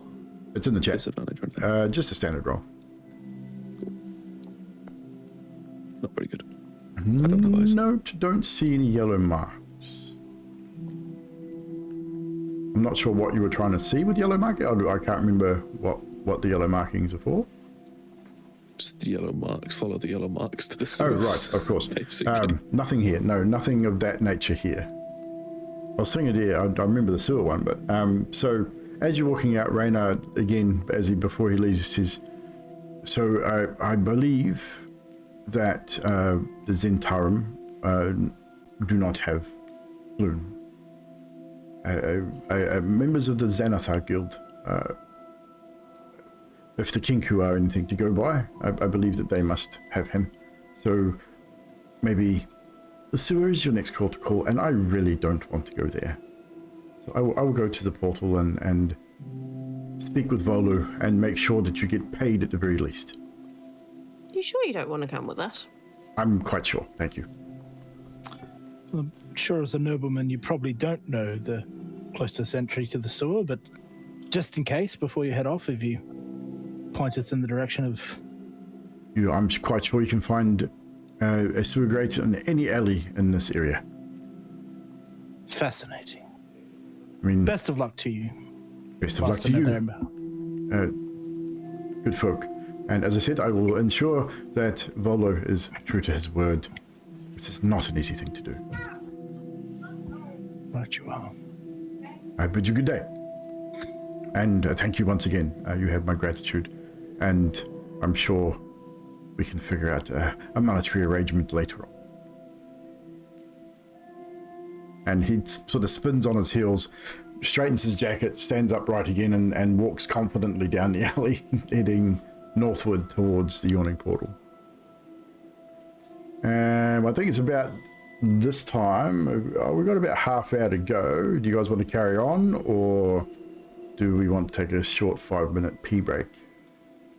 Pee break. Pee break? I kind of figured Nutty needed a pee break. What about Dill? I think Dill probably needs a pee break too. Or are you good? I'm good, but whatever works. Cool. So we will head. We'll take 5 minutes, chat. We are going to take a short break. Probably not 5 minutes, but a short pee break. And we will be right back. Take you back over to this scene. For now, time to head to the head. Exactly. So bear with us, chat. We're going to be right back very shortly.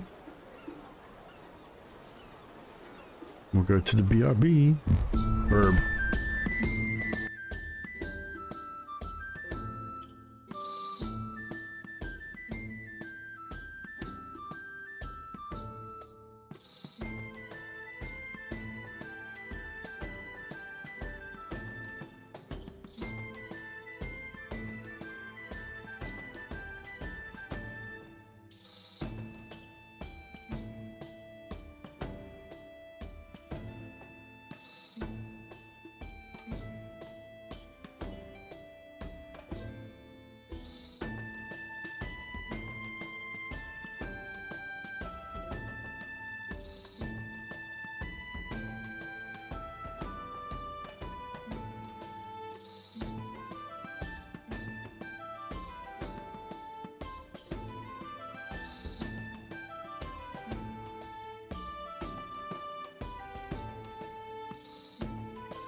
It was weird Yeah. because it just literally back. dropped me out at the same moment. So. Yeah. So we're back, ladies and Germanys. Welcome in, everybody. Thank you for hanging out with us today while we tell our story. We're only going to be going for another probably 25 minutes, half hour or so. We'll see how we go. See how people feel. Because I know we've got Dill in America, who's in like some ungodly hour of the morning. We have Mr. Neon, who's over in the Scotland, who's in the morning. Like it's like 11:30 for him in the morning over there. So, I mean, and he's probably got work to do as well at some point. But I would like to thank everyone for hanging out with us tonight, as usual. It's good to see everybody coming in and hanging out with us. All you lurkers in there as well. Appreciate you guys. So we've seen Miss Rose in there. We've seen Mr. Stib drop some advantages. We've got, I think we saw Miss Cannon there before as well. And Ari and Drax are lurking there somewhere also. Shadow dropped a lurk. So good to see you guys in there. So we'll head back over to our story. As you leave this warehouse out on Candle Lane, you have a bit of information. You now know that Captain Staggart is probably a more receptive city watchman than most in the city of Waterdeep. So he may be an ally in the future, perhaps. Raynar Neverember has given you some information as well and has told you that he'll hang out at the Yawning Portal, talk to Volo, and attempt to secure payment from Volo, as Volo is now, as you guys have probably started to realize, not exactly reliable of an individual. Not unlike this, definitely not like the stories that have been told about him. So you now know that Floon has been possibly kidnapped by the Xanathar Guild. The guild members mistaken him for Raynar Neverember, and that he's potentially been taken to a hideout in the sewers somewhere. You have information about markings that could potentially lead you there. You didn't really learn anything from the Kenku, however, as 3 of them were killed almost immediately, and the one that was attempted to be held alive was also killed. I'll now turn it over to you as you leave this warehouse. The City Watch posted at the door now while Captain Staggard completes his investigations. You're now out in the street, back into Candle Lane.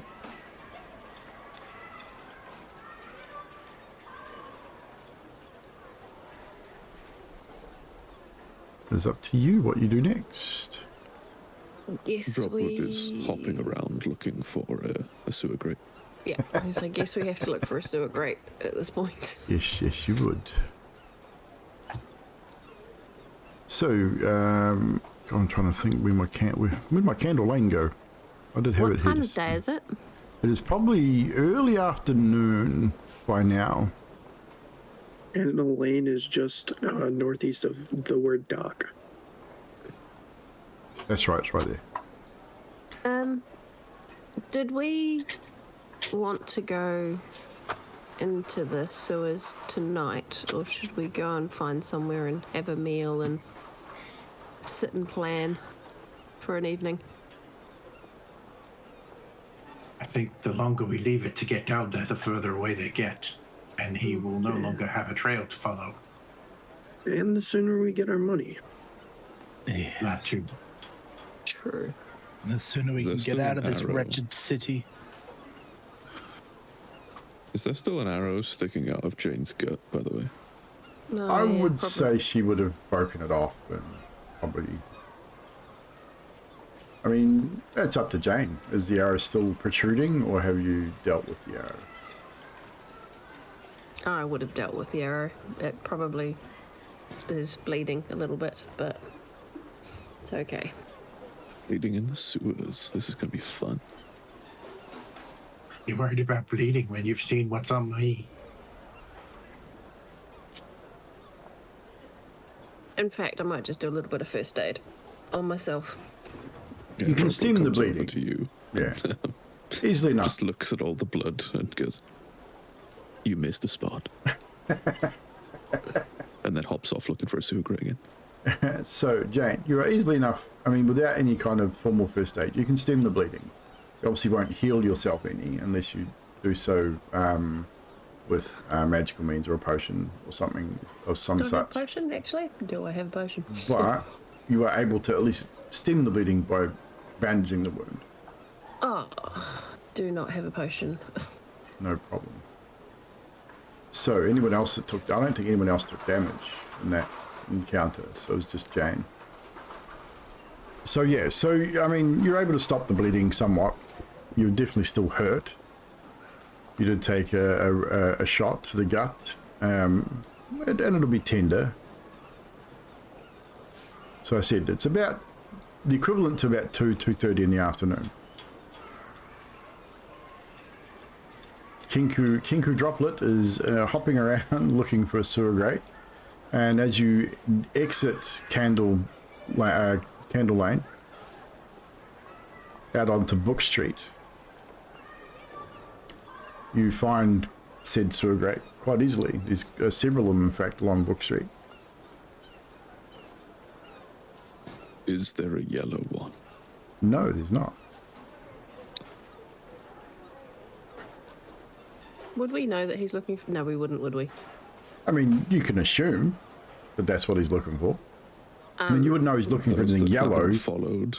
I mean, The yellow signs are in the sewers. you wouldn't know that he's looking for that specifically, or you'd know that he's looking for like he looks like he's looking for something, a grate, perhaps. 'Cause Okay, he, well, he goes directly to the grate, so you'd know he's looking for the grate. You wouldn't know that so- he's looking for the yellow markers. So once we get into the sewers, guys, we've got to look for these yellow signs. I believe that's what that Kenku was saying. Yeah. Down in the filth. Under this filth. Well, don't speak so loud. I mean, what if somebody's listening and like, you never know, you might tip them off. You are Or in the might middle end of up the middle of getting- the street, Just like and there are people. blindsided or something. Definitely. And just kind of like, I don't like that. Surprised you say Anyone anything at all. that, anyone that didn't follow Droplet directly will just start hearing a repeated ting as Droplet is just tapping his beak against the sewer grate entrance manhole cover, just waiting for people to turn up. Ping, ping, ping, He is ping, not ping, strong. Ping, He cannot ping, lift this. I think perhaps we found a sewer Ping, ping, cover. ping, ping. The Kenku seems to be quite Where's excited about Xerxes? it. I walk straight up and try and lift it up. It's going to take two of you. It's heavy. It's solid iron. It's bigger. It's about sort of a 2.5 feet by 2.5 feet square. So it's a good size. So it's Right, definitely going let's to do take. it. It's definitely going to take two. And I'm looking at Elliot going, you look like you might be a decent size to lift something. I mean, I can always help. Let the young do the lifting. Get to it, Dags. Come on, then let's go.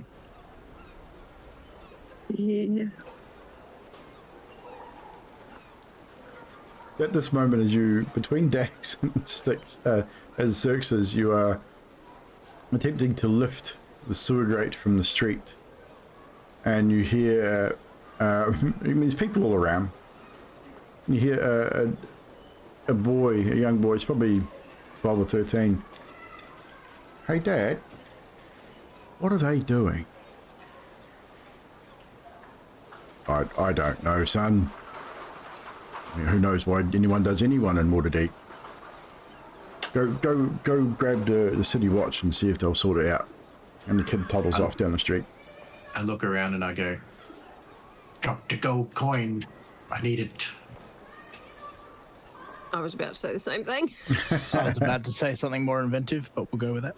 The kid's gone. Like the dad's still looking at you guys quizzically, and the kid's gone about 10-15 feet down the street. There's a pair of city watchmen standing on a just down the road, and Maybe he speaks to they'll them, help and us. they look over in your direction, and they start rushing towards you. Do you carry on doing what you're doing? Do you stop? What do you do? I would say to Xerxes, hey, perhaps if you were convincing enough, they might actually help us get down there.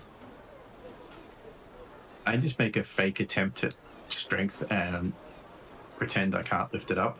And I'll look at Dags and just be like, so I told you it was too stiff and unable to be moved. I don't know why you challenged me to do this. As the two young watchmen get close enough. What are you doing? Leave that alone. We're part of the sewerage refinement committee. Just checking the sewerage grate. It doesn't seem to be up to standard. The sewage what? Refinement. My God, man, how long have you been in this city? A lot longer than you, clearly. You can't have poor sewage. Get infected. Exactly. And there can be clogs, and then it doesn't drain properly. Make a deception check with disadvantage. That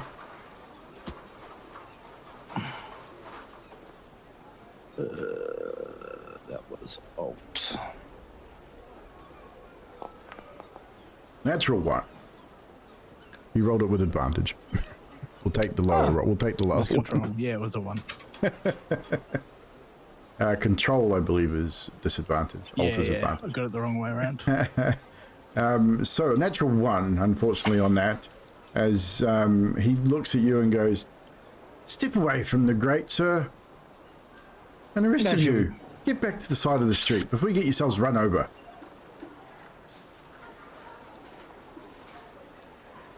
I take a step back, but not before having another glance inside, as if I'm still trying to look for that gold coin. He seems to ignore you. Like, he's not buying any kind of excuse you guys are offering at the moment. Natural one's a natural one, guys. There's no way you're getting around that. And they step forward again, both of them. This time, the one that's not speaking, puts his hand on his sword, and the guy again says, "Move on. Come on. Go sleep it off. I mean, clearly you've been drinking. Move along." Come on, gentlemen. Let's do as the watchman says. As I turn, I just I say, "All right, let's go. Let's go tell Steggett we couldn't do it for him. Couldn't retrieve his coin." Interesting.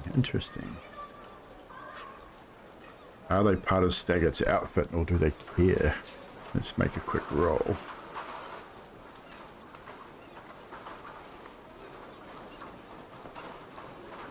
They don't seem bothered by your statement at all. I Move don't along. pause. I just keep walking. So you move to the side of the road. I mean, and there are horses and carts along this road too. So, I mean, obviously, they're not being complete dickheads. They're doing their job, and also obviously safety reasons as well. But you are moved off the street. Now what are you going to do? I mean, you did go to not an alley, but a more I was going to say, maybe we need to used find street. a grate up an alley that's Droplet. not so frequented. Can you point us in the direction of probably the most secluded area nearby?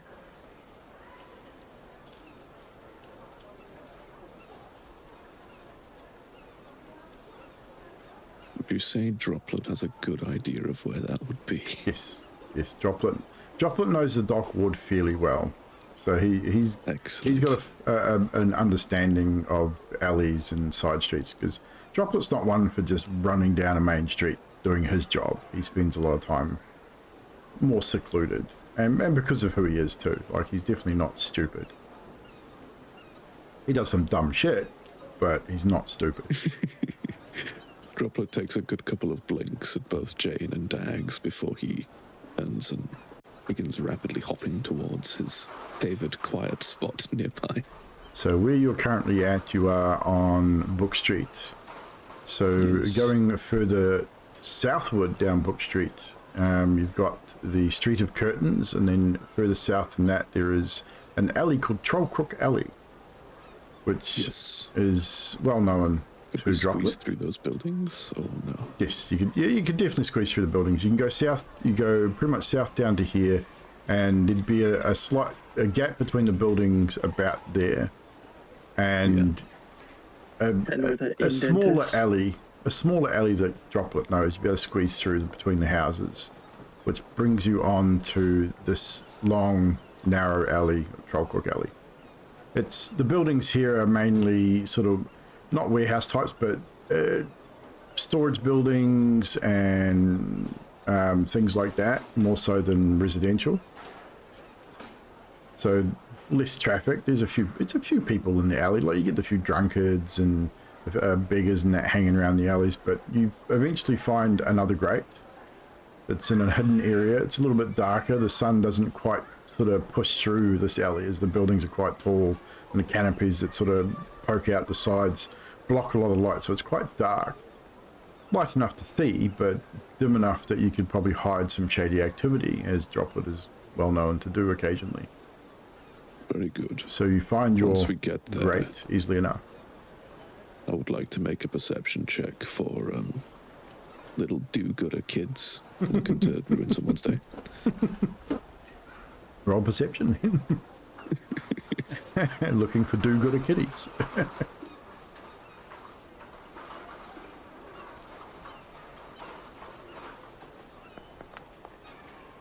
Not great, but as far as Droplet is aware, there is no do-gooder kids in the alley. Excellent. I will start pecking at the nearest grate. Once again, the sound of beacon metal is heard in the dim light as you approach another sewer grate. And Dags and Xerxes, it is easily lifted without prying eyes. And you will gain entrance to the sewer, if you wish. Head down first. So this will take you guys, to get to this point, it'll take you guys about an extra hour. So now you're heading into mid to late afternoon. By the time you were sort of turned off the main street and got yourselves to here. You head into the sewers. It is dark. There is no natural light in the sewers apart from what bleeds through the city grates. And they're not, like on the main streets are at regular intervals, but on these side streets and stuff, that it's not as well lit because the light doesn't get through as much. So for those of you that do not have dark vision, it'll be difficult to see. So you may have to light a torch or use a spell, depending on what you want to do. But as you I drop would light into a the torch. sewers, Xerxes first, you drop 12 feet into the sewer grate. You don't take damage. It's you hang down, drop down. It's easy enough to do, and you drop down onto the edge of the open sewer. So you've literally got a 2.5 foot wide walkway, for want of a better term, either side of a 5 foot wide, 5.5, 6 foot wide sewer river of dirty water. Rainwater, sewage, all manner of things make their way into the sewers. You all know that. Smell is putrid and disgusting. Almost takes your breath away initially. Just you get this almost that stink of ammonia as well building up down here. So Xerxes, you drop in first. You land on your feet. You still look around. Who's next? Droplet will drop in and then hop a few feet into the darkness and turn around and look at Xerxes. So just about all you can see is the white of his eyes peering up. Blinking white eyes. Definitely. Who's next? Dags. Dags will drop next. No worries. Dab, you drop down. Xerxes is there to aid anyone to stop them from falling into the dirty water easily enough. I'd imagine me and Xerxes would help Jane I'll be in some fine. manner. Yeah. Alec goes, after you, milady. If she asks for help, I will help, but I won't go out of my way. I just bound down into the Yeah. sewer. I mean, she definitely has seen other things other than nobility. That much is evident, but she still carries herself in a very noble fashion at times. Although she's trying very hard to hide it still. You drop down the 12 feet, no drama. Again, between Xerxes and Dag, stopping you from sort of overbalancing and dropping into the dirty water. You're not sure how deep it is. Can't see the bottom. It's crusty and gross and it's dark. And lastly, but not leastly, Mr. Elliot Dustborn, you drop down into the sewer Slowly as well. descend, yes. Probably a little bit more gingerly than the rest of them with your age. You don't want to jar a hip or something like that. So No time for hip replacements. yeah, you take it a little bit more easily, and you manage to get down to the sewers. Jane, you said you were going to light a torch once you were down there. Who out of you does have dark vision? I think only one of you does, which is Xerxes. So Jane, I do. I have dark vision. you got dark vision Yeah, as well. I have it too. Okay, so you got Yeah, 3 of you with for dark half. vision and 2 of you with not, without. So those of you with dark vision, obviously you can see in shades of grey. You're able to see the filth that is down here with the little ambient light that you have. However, Jane, who is unable to see, just lights a torch anyway, which makes it easier for you all to see. You can all have you've got a bright light out to 20 feet and then a further dim light for another 20, giving those with dark vision another 20 or so feet of vision beyond that in the grayscale. So what you are currently looking at is a long corridor of, well, long sewer tunnel leading both northward and southward.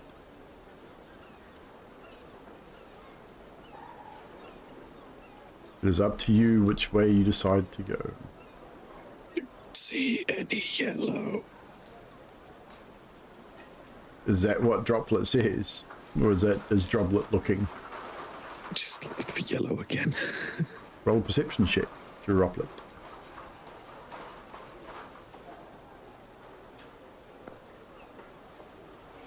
With a 13. Better, still not great. It's not a natural one, and it's not a 4. It's not a natural one, no.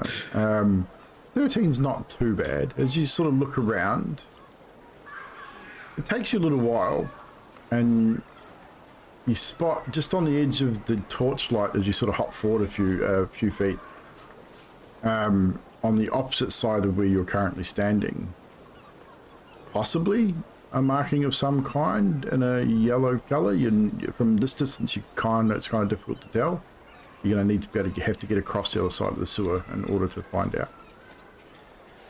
It's When about a Droplet 6 foot. finds this, Yeah, it's about a 6 foot gap between. he alerts, pointing his beak directly at it like a sniffer dog, and just repeats in that nasally voice. Follow the yellow signs in the sewer. What have you found, Droplet?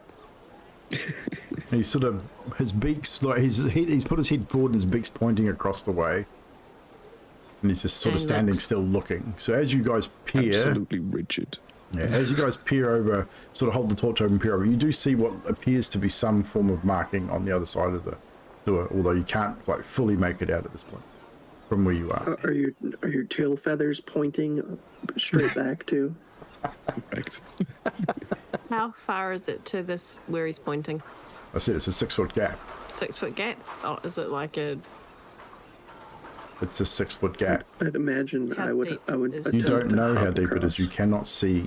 It is dirty, dirty water. It is Oh, it's sewage water. and Okay. storm water. It is 6 foot gap, which I have explained twice now.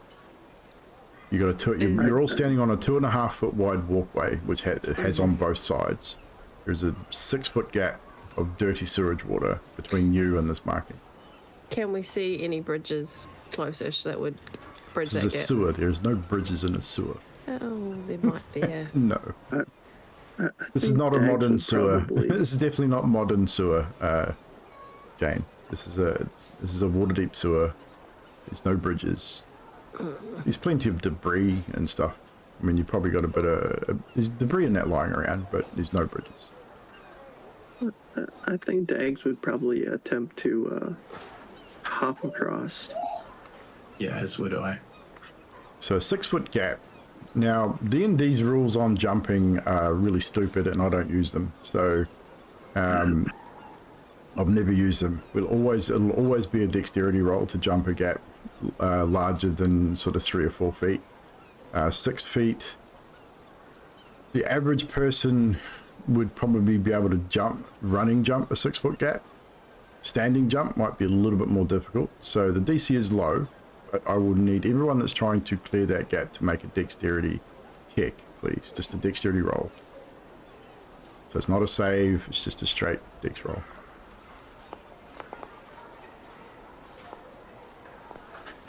So we got 9 from Xerxes. We got a 3 from Jane. 11 from Dags. Droplet with a 12. I'm assuming Elliot's got no interest in jumping across that gap. Elliot would wait until the others have jumped, just in case someone doesn't make it.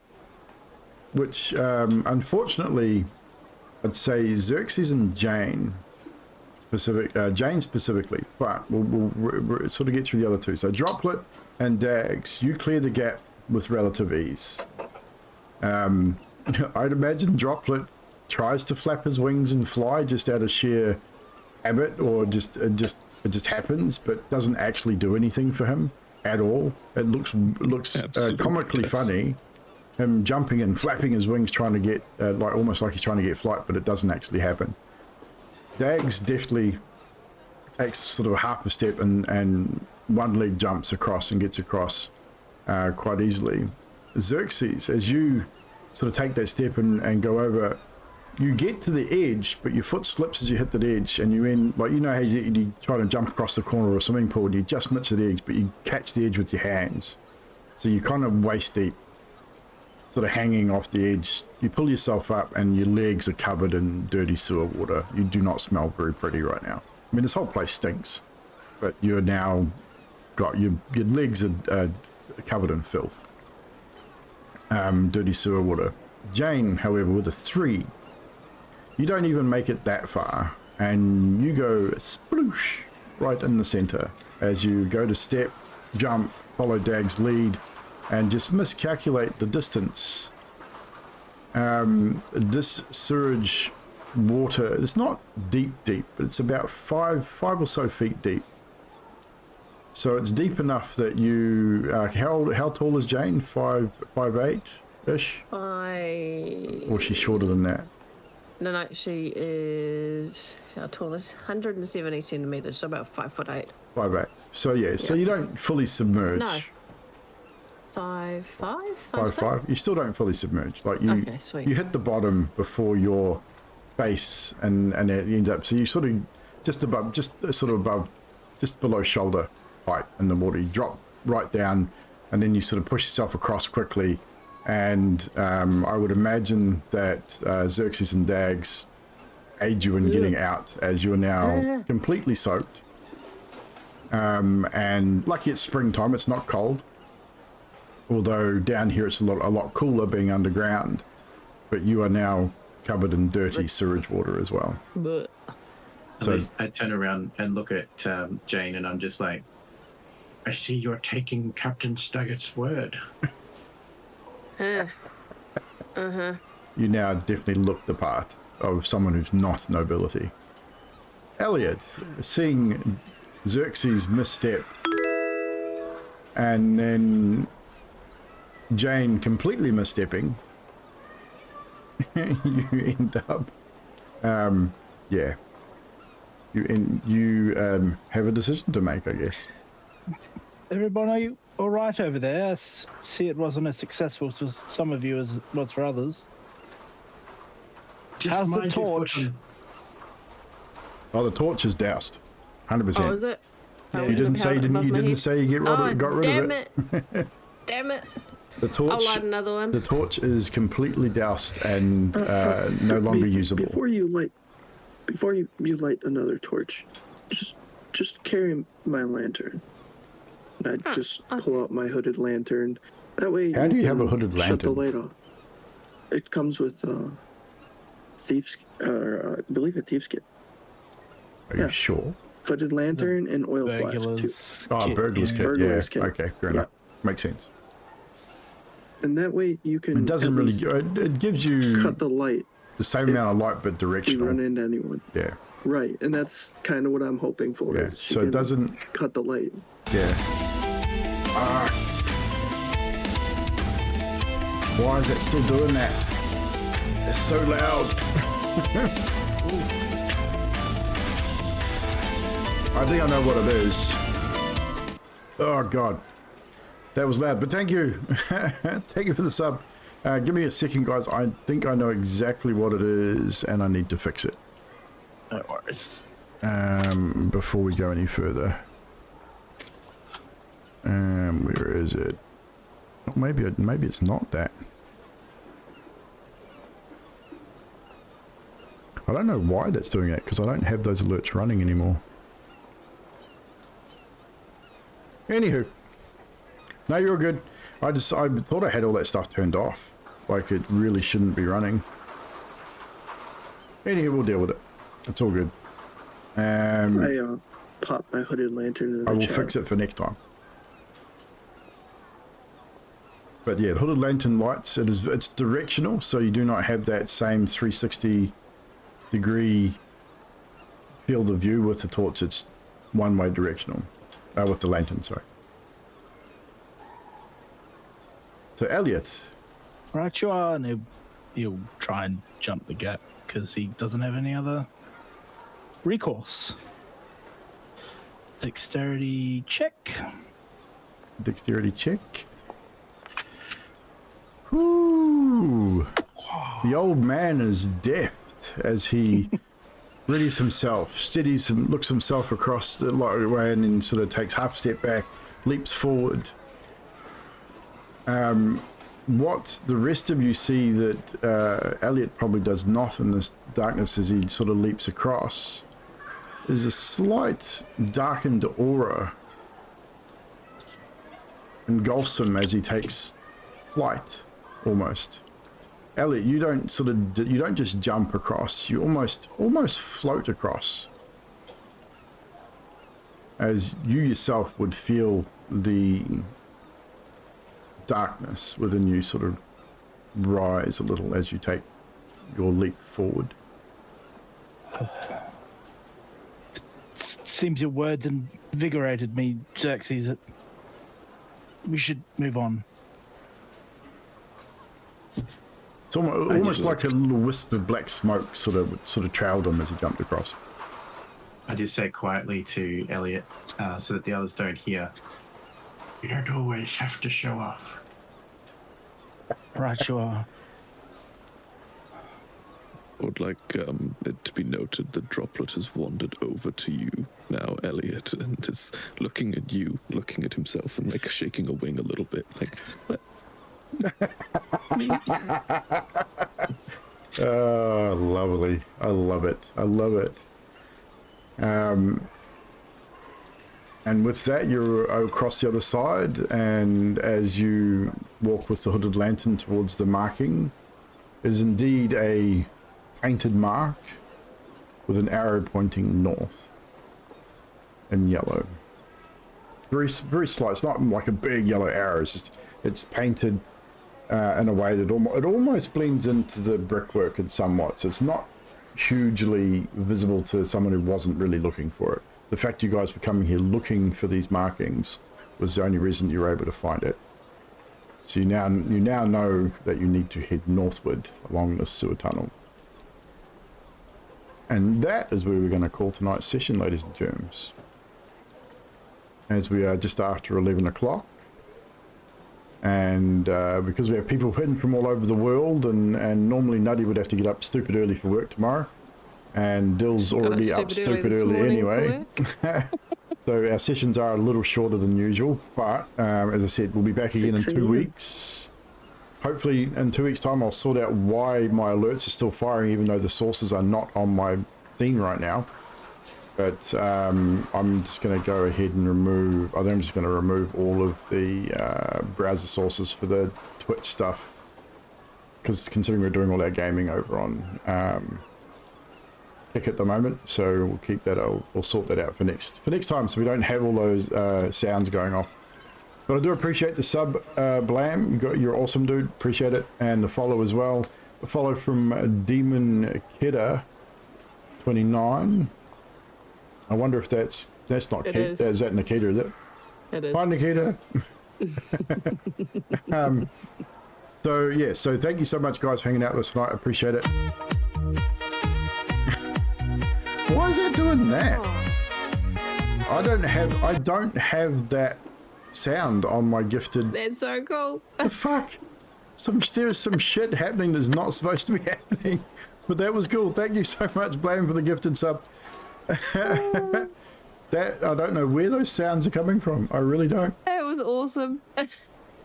It's so random. I'm gonna have to try and find out what source is causing that, because there's no source. Botrix. It's probably Botrix. Would have to be. It's probably Botrix's defaults when you signed in. I'll have to go in and turn off the Twitch ones then. It will be. That'll be exactly what it is. Because I've got Botrix on my other sources. So yeah. So I'll have to make sure I have to go in and turn those off for next time. But I do appreciate it. Thank you so much. As I said, guys, most of our gaming, or all of our gaming stuff, is over on kick.com.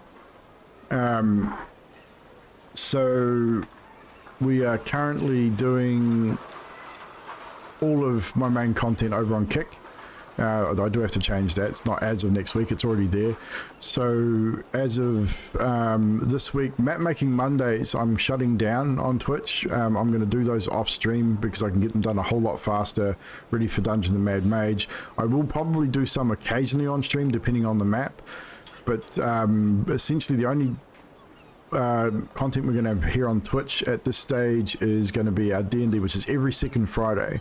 So Friday in 2 weeks' time, we'll be back here doing session 4 of Waterdeep Dragon Heist with these awesome people again. And so as of maybe tomorrow night, because Nutty's off drinking tomorrow, so tomorrow night I'm probably going to do a bonus stream over on Kick. We might look at doing some, I'm not sure what we're going to do, maybe some Battlefield or something, who knows.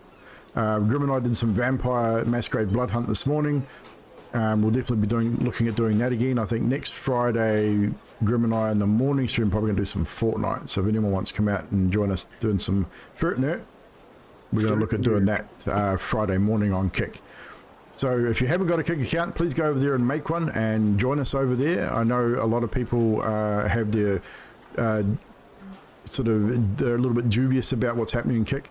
It's not too bad. I'm having some fun over there. I'm not expecting anyone to make an account if you don't want to, but if you do, please drop over there and drop us a follow. I would very much appreciate it. But that's where the bulk of my content's going for the time being. We're trialing it out, seeing how it goes. If it all falls over and goes tits up, then we'll be back here on Twitch full time. But all our D&D will be here strictly on Twitch. Keep an eye out on the Discord for mini adventures coming up in the future, because they will be on Kick as well. Yeah, you like that, Miss Rose? It's a common saying here in New Zealand. Things go tits up. And they go tits up all the time. So, same here, and it's awesome. I love it. It's a good saying. So chat, we will reintroduce our characters one last time before we finish up. We'll start with Mr. Grim. My name is Grim, and my character is Elliot Duskborn, Tiefling Warlock. Elderly Tiefling Warlock. Yeah. Who can apparently float across sewer water. Apparently. And next to Miss Nutty. Nutty Tart. And I am playing Jane Smith, who apparently has the dexterity of a gnat. And her attempt to jump across sewer water went tits up, indeed. And she ended up with tits up in water. Yep. And Neon Reptile. Hello, I am Neon Reptile, bringing you the pleasurable sounds of Droplet and all of his ridiculous antics. The Kenku Monk. The Kenku Monk, indeed. And Styx. Hi, I'm Styx. I'm playing Salvador Ravini, otherwise known as Xerxes Devrain, who might have some connections to the Zentarum. May or may not. I'm pretty sure he does, but we'll find out how deep those connections go in the future. And lastly but not leastly, Dill. I'm Dill Cripple, and I'm playing Dags, the hooded rogue with a hooded lantern. It's the Wood Elf Rogue, or Half Elf Rogue. So, for those of you who don't know, Sticks and Stones also streams, so check him out here on Twitch and on Kick. Most of his stuff's been on Kick lately, so keep an eye out for him on Kick. I normally, when he's live, I will normally announce it in the Discord that he is live over there as well. So it's kick.com/sticks and stones. It's the underscores over there too, isn't it, Sticks? Yeah, so same as what it's written on the chat there, guys. So you'll definitely find Sticks over there as well. So if you do see him, show him the love, hit him up with a follow. He's an awesome member of this community, as all these guys have been hanging out with me for a long time, playing games and doing the D&D, and I very much appreciate it. So we will see you guys back here on Twitch in 2 weeks' time for session 4, but we will be back either tomorrow night or Monday on kick.com/Evldoa. We will be doing some gaming stuff. Don't forget, we've got customs on Wednesdays and Thursday nights, PUBG and Rainbow Six. We're going to be doing some Back for Blood at some point. We'll be doing some Vampire Masquerade Blood Hunt. We're going to do some Fortnite. We're going to do some Battlefield 2042. We're going to do some Call of Duty. It's all the shooters over there. I'm also got a poll running up in the Discord at the moment, asking for interest in possibility of playing Rust. If I can get enough interested people, I will consider putting on a dedicated server again. I ran a server for a couple of years a while ago, and it went very well. So if we can get enough people that are interested in playing Rust with us on a server, it'll be our server. We will monitor it. We will admin it. We will make sure that we have none of those dirty cheaters on our server. It'll be PvP with PvE with PvP zones, so it won't be full PvP. You'll be able to build. No one will be able to raid you offline, and the only areas that will have PvP elements to will be the monuments. So what will base that mean is when you're in a monument like the airfield looking to collect stuff, be prepared to be shot at. So if I get enough interest, we'll definitely be looking at that. So I look forward to that poll finishing up in a week's time. Apart from that, that's it from me. That's it from these guys, and we'll see you when we see you. Bye bye. Thanks, guys. See you later.